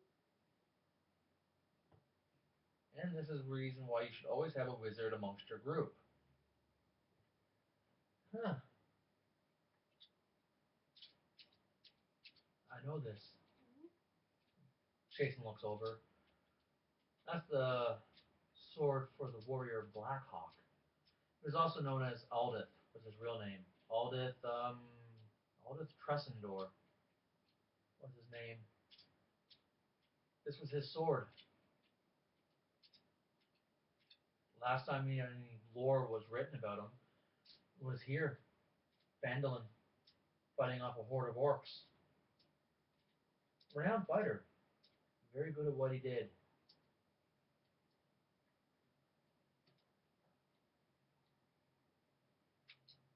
That sword is worth a lot of money. And the Tressendor family would probably appreciate having their heirloom back. Why'd you have to go ruin it like that? You ruined it for me. What? That's worth a lot of money. In Dragon Mine, that goes, ooh, shiny object I can sell for more shiny. Then you go, the family would like its heirloom back. Grabs his scimitar, and then you ruined it. I didn't say we were going to give it back. Now we have to. I would not feel right if I didn't. Because you ruined it. I'm so sorry. This chest has a lot of gold and silver in it. I'm sure you're going to have enough hoard in here. And he just sort of pulls out a green gem. Your character recognizes it as malachite. And I'm sure that you'd like those. Put it back in there for now. Fuck. Ew. Takes it, shuts it. We need to put this on. I don't trust those potions until I get them identified. I don't know about you, but I'm not drinking an unidentified potion. You mean like the two we already have? Yeah. I'm not trusting them. Because we don't know what they do, right? Ooh, they make us stronger, when in fact we were hoping for healing. Or the reverse. You see Tybalt look over. Okay, so, I can tuck it away in an alcove somewheres.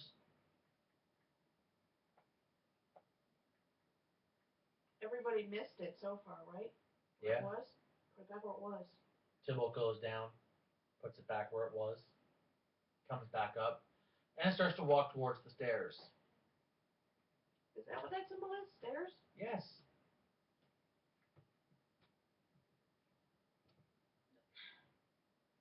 Seriously, dog. Seriously. Look at his dog and his dum-dum. Dum-dum-dum-dum-dum. Dum dum dum dum dum. Dum-dum-dum-dum-dum-dum. She just gives no fucks. You can hear, though, as you're starting to walk down the stairs, Look at this lack of fucks. and you get about halfway through the stairs.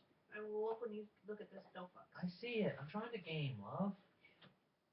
You get about halfway down the stairs, you can hear distinct noises coming from this room. The room to our left? Yeah, the room to your left. There's distinct noises of at least a few people in there talking and communicating with one another. But due to the stone walls, it's too muffled for you to make out. You can, however, tell that it's not common. If it was common, you'd be able to pick out the odd word here and there through the muffledness of stone walls, but it's not common. Is it something I speak? What languages do you speak? Draconic, Druidic, Common, Infernal. Then that would be a whole bunch of no. You do not speak the language that they're speaking in there. And it's too muffled for you to recognize what it is. I'm looking over at Jason. An Infernal. Do you understand what that is? He just shakes his head. Tybalt is going to try to quietly move next to the door and try to listen.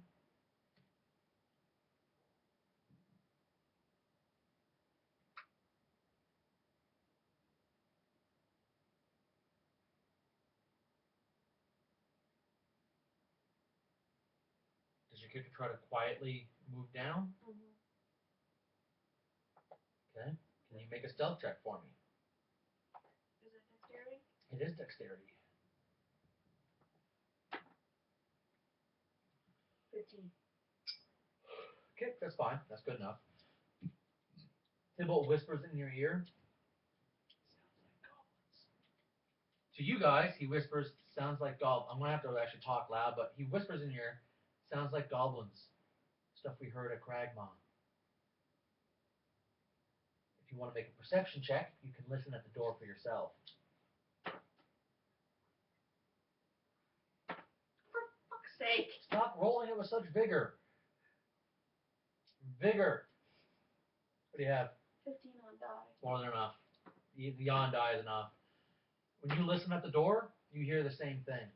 It sounds like the goblinoids' language that you heard back at the Cragmaw hideout. Are they saying anything? They're talking. Yimmick, yimmick, yimmick. Nope, they're not saying gimmick. They are talking. And you hear at least between 3 and 5 different voices. Looking back at Jason.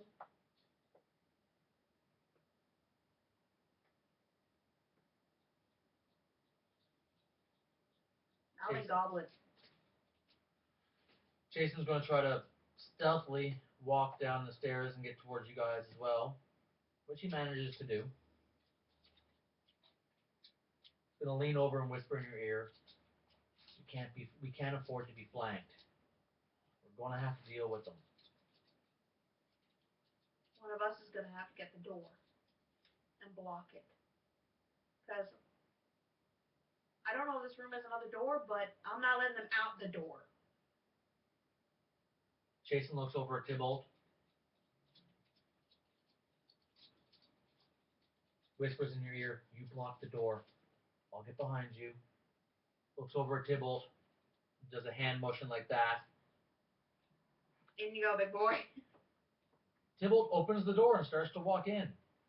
Once he opens the door and starts to walk in, you immediately see something that's probably not going to make you very happy, but you don't really see it considering your location is not exactly perpendicular to it. But Tybalt... Give it a second for Shona to finish, because that pop bottle has a higher pitch. I don't know. Tybalt's going in, and you hear them stop talking, and you hear in common, broken, kind of gruff common, "Their problem? We do nothing." You hear Tybalt, "No problem as of yet, but we didn't manage to get them. Stay on high alert." As you hear Tybalt walks deeper into the room, they're probably going to make their way back here. So we need to all be on a greater level of alert. What we're looking for, the Dragonborn. You hear in a gruff voice, "Dragonborn. That'd be good fight. Good fight." Yeah, that'll be a very good fight. There's also a wizard and a demon of some type. The demon can summon hellfire, so you best be careful. The dragon will melt you. It'll be a good fight, so stay on high alert. As Tybalt walks in a little bit deeper. Need you to go out, scout the area. We take no order from you. I'm just doing what I was told. I was just simply told to tell you Eldritch Blast.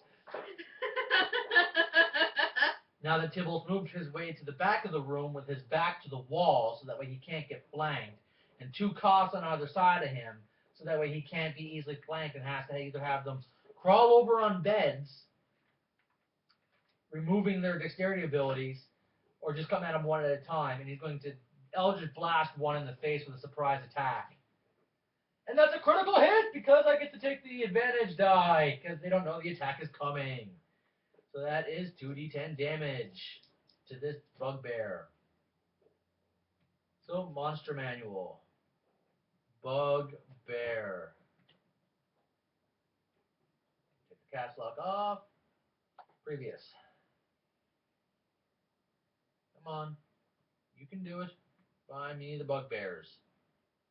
I don't know how many hit points those bastards have. At least not by heart.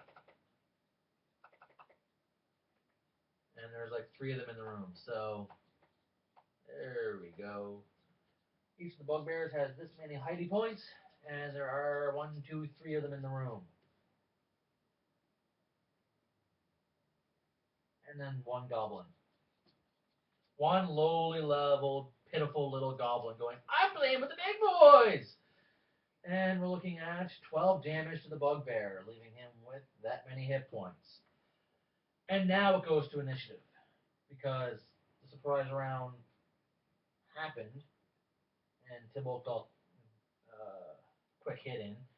Tybalt has a 21 initiative. Jason has a 17 initiative. The enemies have 6. Mm-hmm.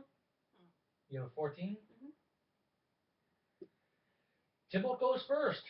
Tybalt does not want to use his magics. So Tybalt will,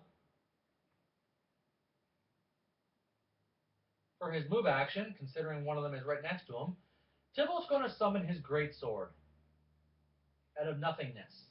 That's the 4th yawn in a row. You done? Tybalt, being a 3rd level warlock, has the ability to have Pact of Blade, so he can actually summon a weapon out of thin air. And the thing is, it's any melee weapon, and as long as he's using that summoned weapon, he has proficiency in it. So he could summon my friggin' scimitar. Well, he can't summon your scimitar, but he can summon a scimitar and have it be his packed scimitar and get his full proficiency with it. He cannot summon an individual person's weapon. He creates eldritch magic to shape and form a weapon that he then uses. Pact of the Blade. You can use your action to create a pact weapon in your empty hand. You can choose to form this as a melee weapon. You're proficient with it while you wield it. Counts as magic. So that takes my actual attack to do that, or I can just Eldritch Blast this bastard. But there's 3 of them in the room, so I will take my actual action to summon my greatsword, and is going on parry. Dodge, ready, search, dash, help. Those take actions.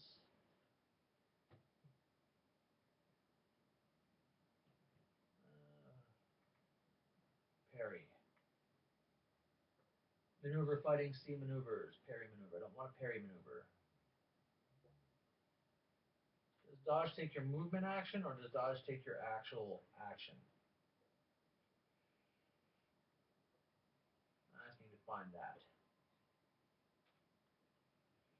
Rogue, rogue, rogue. Good to get a rogue in this group. That's what happens when you don't have players on an island. You should clarify we live on an island so that people don't think that we're like crazy. Yeah, we live on a tiny little island that doesn't have a lot of good gamers. It doesn't have many But people. that's all he can do. So next attack goes to Chasen with a 17.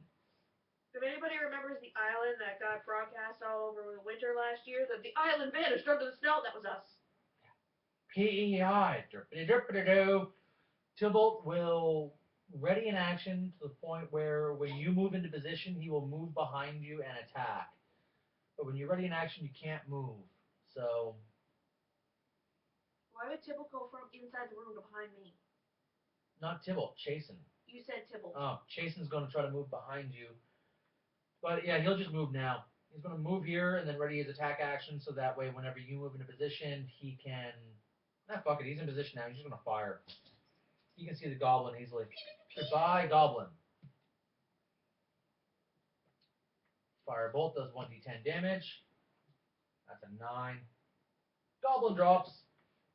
Toasty goblin. Roasty toasty goblin. Roasty toasty toasty goblin. Goblin is on the ground burning. And after Chasen goes, it goes to your turn. Moving into position in front of the door. Oh, that's what he told me to do. It's only a 5-foot step for you. Once you're in position in front of the door, sufficiently blocking the ability for people to actually go anywheres, you can see 3 bugbears in there. One of them has been wounded slightly. Severely, slightly. About halfway. He's looks like it's bothering him, but he's not like limping or bloodied or bleeding or anything like that. 2 of them look full and they're just getting ready to freak the fuck out and start attacking. You need to end this as quick as you can, preferably, so that way the opponents don't have time to get reinforcements in case there's other people in adjacent areas that can hear you. So, what are you doing? You still have an attack action that you can still do. What would you like to do? Quill's on one of them? Depending how many I have, I might hit 2. You don't have enough. They're not within 5. There's a 5-foot space between the 2 of them. They have to be adjacent to each other. It says 30 feet up to 2 targets. Doesn't say adjacent. I thought it did. Choose within range. Oh, feet. my bad. So yeah, you can hit any one of those 2 you want. So how much damage are you getting? That's what I'm finding out. 6. So you got 6. So how are you dividing it? 3 and 3, 3 and 3. Which one did he hit? He hit this one. That one? The one at the top. Well, it's easier if they're all wounded, so 3 and 3 to the other 2 that aren't touched. 3 and 3. And because I'm in the door, can I be to the side of the door so that the wizard can still fire spells in around me, but easily move if somebody tries to come out? Side of the door like that? No, like, you know how if you stand in a doorway, you can turn your back to the door frame? Yeah. So people can still get past you? So you're kind of like half on your side, kind of angled sideways towards the room. So that he can still fire spells past me and I I don't understand. get hit. I understand what you want. After your turn, it goes to their turns, unfortunately. Come on. Come on. Come on, Derp Derp. Come on. I'm trying to kick. I go to help you, you run away. I go to help you, Because it's a game to her. Come on. You only come to show the cane. Okay, this bugbear here is... Arg. Charging me? Yeah. As soon as my mouse stops spazzing. You know what? Fuck this shit. Click. Zoom. Take out that goddamn snap to grid. Fuck off, mouse. Because you clicked everything when you... And you're standing here. Yeah, he's just basically moving in front of you. And he's going to try to, because you're grappled there. Grappled? Or not grappled, you're standing there. He's thinking he's going to try to grapple you. Bugbears. Melee weapon deals an extra die damage when they attack. Yeah, he's just going to step in front of you and just try to smash your face in with the Morningstar, or with his Club. Morningstar as best as he can to try to crush your face. These 2, however, are going to move here in front of Tybalt. This one here is going to try to go over the bed and jump and grapple Tybalt and take him to the ground. So first we're dealing with you, the one that's going to try to crush your face. Face crusher! Face crusher! What is your armor class? Considering I have my shield with me, 16. 16? 9 plus 4. That is a miss. You are lucky. Dang. Which echoes horribly. And then Tybalt is being attacked. He has his armor on, so he has a 13. One of them is attempting the grapple check. One of them is attempting the attack. So I'll deal with the attack first. Plus 4. That's an 18. Tybalt gets hit for 2d8 damage. Plus 2. Tybalt gets hit for 8, 9, 10 damage. Tybalt takes 10 damage. And then this grapple check. 8 to Tybalt's 20. Not a successful grapple check at all. Tybalt basically brushes him off to the side, and the guy lands. What does a bugbear look like? Because every time you say it, I just see Domokun. See what? That is a bugbear. Okay, that is not what I keep envisioning. What the hell is a Domokun? No, a second, I'll Google it for you. They're a very humanoid, very hairy, brutish, muscle-bound, tall goblin with bug nose, slight muzzles. Yeah, that's not a bugbear. That's a bugbear. I don't know why I keep envisioning a Domokun. It just, you say bugbear and I see, blah! That's their turn. So then it goes to top of the new round. It goes to Tybalt. Tybalt has 2 of them in front of him.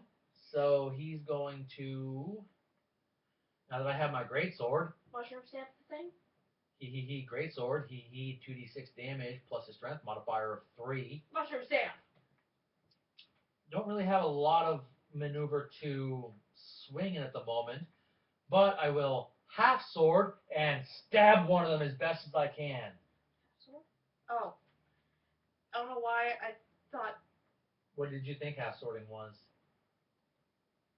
I thought you were hitting it with half the sword for a brief second, because my brain went. Okay, now what do you think he's doing?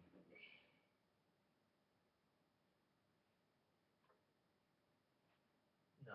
You have the sword and handle here. You take your other hand, you grab the sword on the blade. That's what I just did. And then you jam it into someone when you don't have room to swing great swords.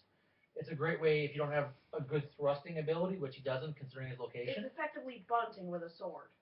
Yeah, except you can get all your strength, momentum, and everything else behind it, and you can stab them in and pierce them pretty hard. So, half swording is an actual technique.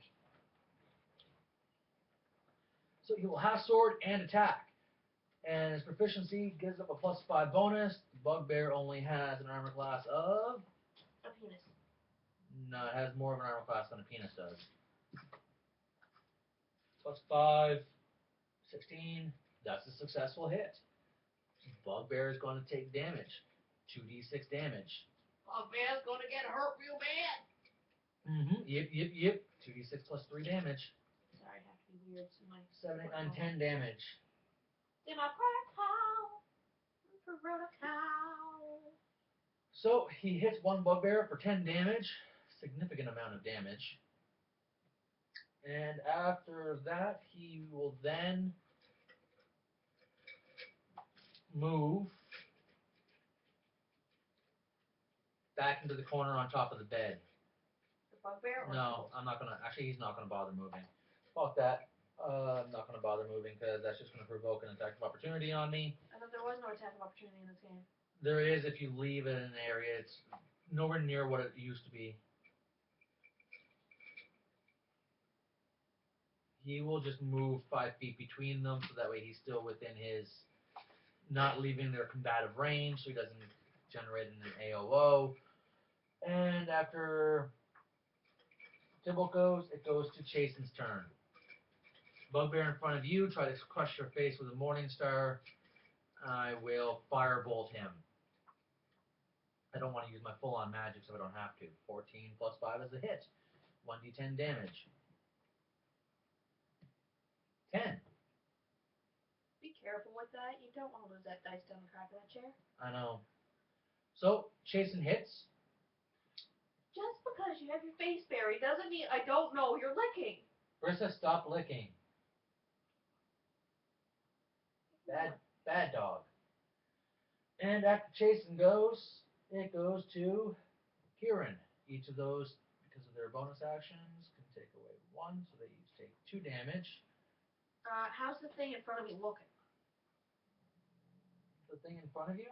Yeah, the one that Jason just hit. He looks bloody. He looks honestly injured by that.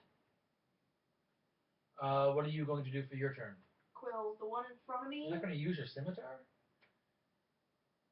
Right now. Why? Because Jason can get that one, and I can hit the 2 that are next to Tybalt. Good point. So you're going to quills on the 2 over by Tybalt? Yeah. Unless I get a shitty amount, in which case I'm just going to hit the one in front of me. Yeah, well, you can always decide afterwards.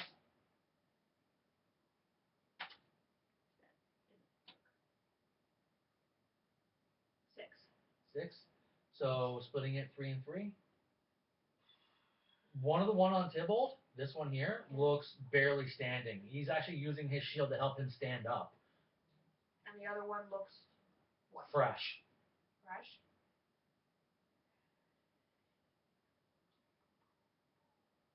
Which one are you going to attack? The fresh one or the one that looks like he's barely standing? The one that is barely standing still has a quills in it from before, correct? Yep. And they go after me. No, you hit this one with the quills. I hit the fresh one with This quills? one has no quills. Okay. And this is the one that's using his shield to help him stand up. I'm then just going to nail him with 2 and hit the other one with 4. This one takes 4. This one takes 2. 4 and 2. Why don't you just bump the other one's dice up by 2? Because it's easier for me this way. Okay. Just thought it'd help. It's easier for me this way. Then it goes to their turns. Well, I'll just deal with the one that's in front of you first, because you're the easiest. He's going to grapple you and try to get you on the ground. I mean, try to grapple me. Yeah, he's going to try to grapple you and try to get you on the ground. He's going to try to basically trip you onto the ground by taking a grapple and then moving you over to the ground.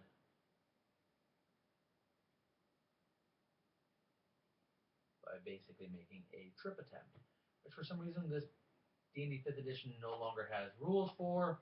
Oh, what was the wizard's name again? It was something stupid like Linder or War. What?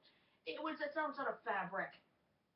What? What wizard? The wizard that Sildar wanted us to go find. Irnor. IARNO.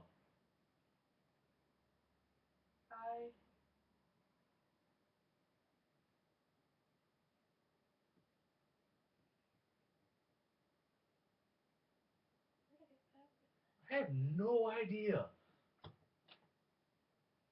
So he's making a grapple check against you. Make a strength check for me.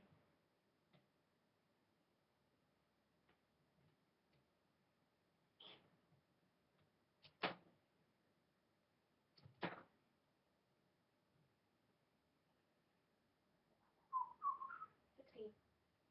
16. You can avoid it. Wait a second. Using this one for you and make a athletics. You don't have athletics or acrobatics.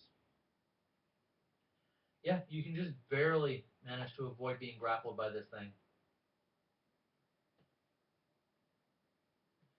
Just barely avoid being grappled by this thing. And then it goes to the other 2 that's over by Tybalt. One of them is just going to try to bash him with the Morning Star and then move back a bit to help take down the half-dragon. Dragon. Or Dragonborn, my bad. He misses. He's disengaging the battle and heading over towards you, giving Tybalt an AOO. So after he does the half spear or the half sword, the guy tries to leave, he can easily drop it, hit here, spin around, and then cut like that to get his AOO attack, which misses. What was his name then? No what? No. I have Nothic? Yeah. As a creature. This bugbear, however, is going to try to grapple him one more time because he's kind of still standing on a cot, and it's not exactly a great location. That's a 15 to 14. I just misspelled fight horribly. grappled and then take him to the ground. So Tybalt is now on the ground with the bugbear. The fresh one or the damn The one? fresh one. The one that's barely standing is moved over by you. That's the enemy's turns. Hi, Brissa. And then it goes to Brissa. I'm trying to stop you from being a pest. Goes to Tybalt, who's currently being grappled. Tybalt keeps his daggers in his boots. So I'm going to take my move action. I'm grabbing a dagger, and I am stabbing this thing. Because I am underneath, I have a disadvantage. So I take the 11 plus the 5 is 11 and 5 is 16. He can't benefit from his shield because he's grappling on the ground, so that's a hit by 2 points. 1d4 plus 3 damage. 7. Don't blame them. Somebody just slammed a door. Yeah, I heard it. And that's Tybalt's whole turn. And it goes to 17, Jason, who can still only really hit one target. So, firebolt it is. That's a successful hit. And the guy in front of you takes 7 points of damage.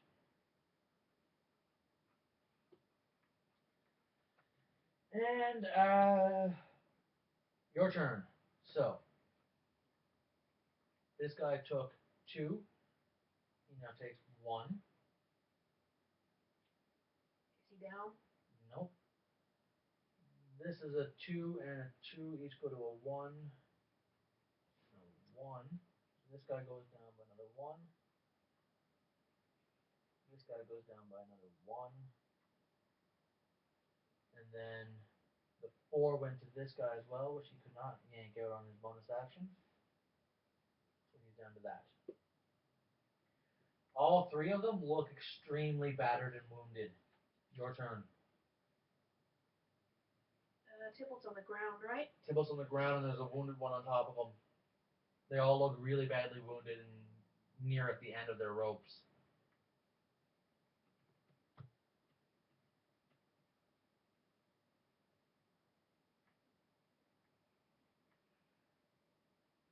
Quills. About fucking time. 8. And which 2 are getting it?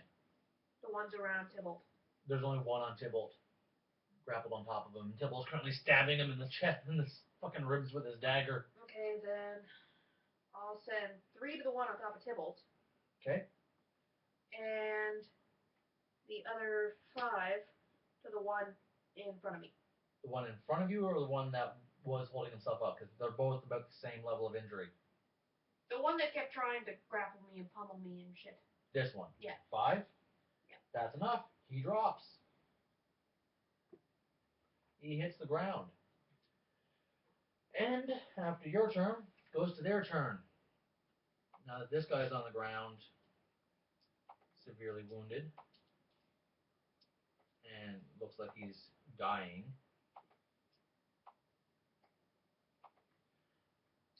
It goes to... This one is just going to try to crush you with the Morning Star. 14. That's a miss, right? I have a 16. Yep, so that's a miss. The one on top of Tybalt is going to make a... Oh, he can try to pin the arm, or he can try to disarm, or he can try to choke. He's just going to sit up in basically a top-mounted guard, and then take the Morning Star and bring it down on Tybalt's face. Just draw, and just hope to finish Tybalt in one hit.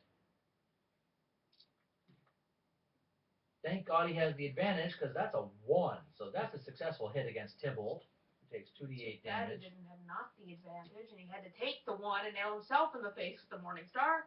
9, 10, 11 damage to Tybalt. Or launch it backwards and kill the one in front of me. Yeah, that would have been nice, wouldn't it? So that's their turn. And it goes to top of the round. Tybalt goes first. Crunch! Tybalt's sitting there going, oh, ow.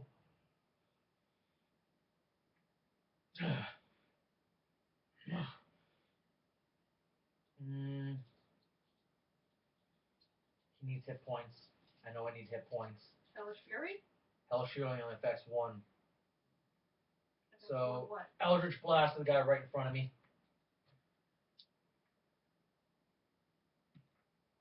That's a successful hit. For just enough, exactly enough damage. Drops him, I gain back 5 hit points. 6 hit points. That was 9. No, I get back 6. Every time Tybalt drops an enemy, he gets 6 hit points. That's Tybalt's turn. Goes to Chasen. Ready in action in case the bugbear comes within line of sight, and then fire a firebolt. Because right now he's not in line of sight. Your turn. With your turn, this one takes 1 damage. All of these are now muted. Not needed. And what are you doing for your turn? This is the one that was like... He's just barely standing. I can't hit with a shield, can I? It does bludgeoning damage. Shield bash is a real thing. You can take the shield up like this and attack like that, or you can pin him up against the wall, stab him with your scimitar, or wait for Tybalt to finish him. I'm going to pin him up against the wall and wait for Tybalt. So that's a grapple check. Make a strength check for me. Technically athletics. If you have athletics, you can use that. So d20 plus strength modifier. Yes! 21. Easily done. He's pinned up against the wall. So that brings you in like this, and you're basically pinning him up against the wall.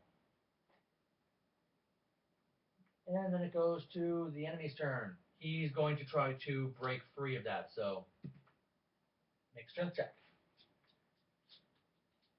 Athletics if you have it. 9. He only has an 8. Oh, yes! You hold him there. Goes to Tybalt's turn. Eldritch Blast. 15 is a hit, because the guy doesn't have his shield. Because you're pinning him up against the wall. He can't adequately use his shield for defense. So Tybalt hits him for 5 damage. That's enough. We have a peanut gallery here. Tybalt gets 6 hit points back. Look at the shot. You can see the peanut gallery. He hits the ground dying. So that is that.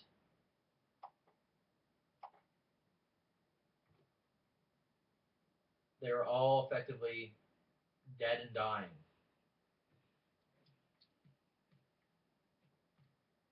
The goblin actually died.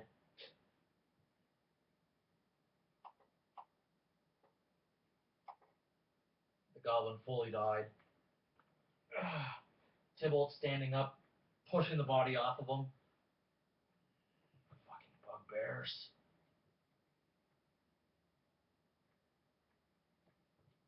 And loot the body of the one in front of me. See if there's any coin. There is. There's not much. Between all the bodies, you can get 33 silver. That's still silver. Yep. Taking 11. And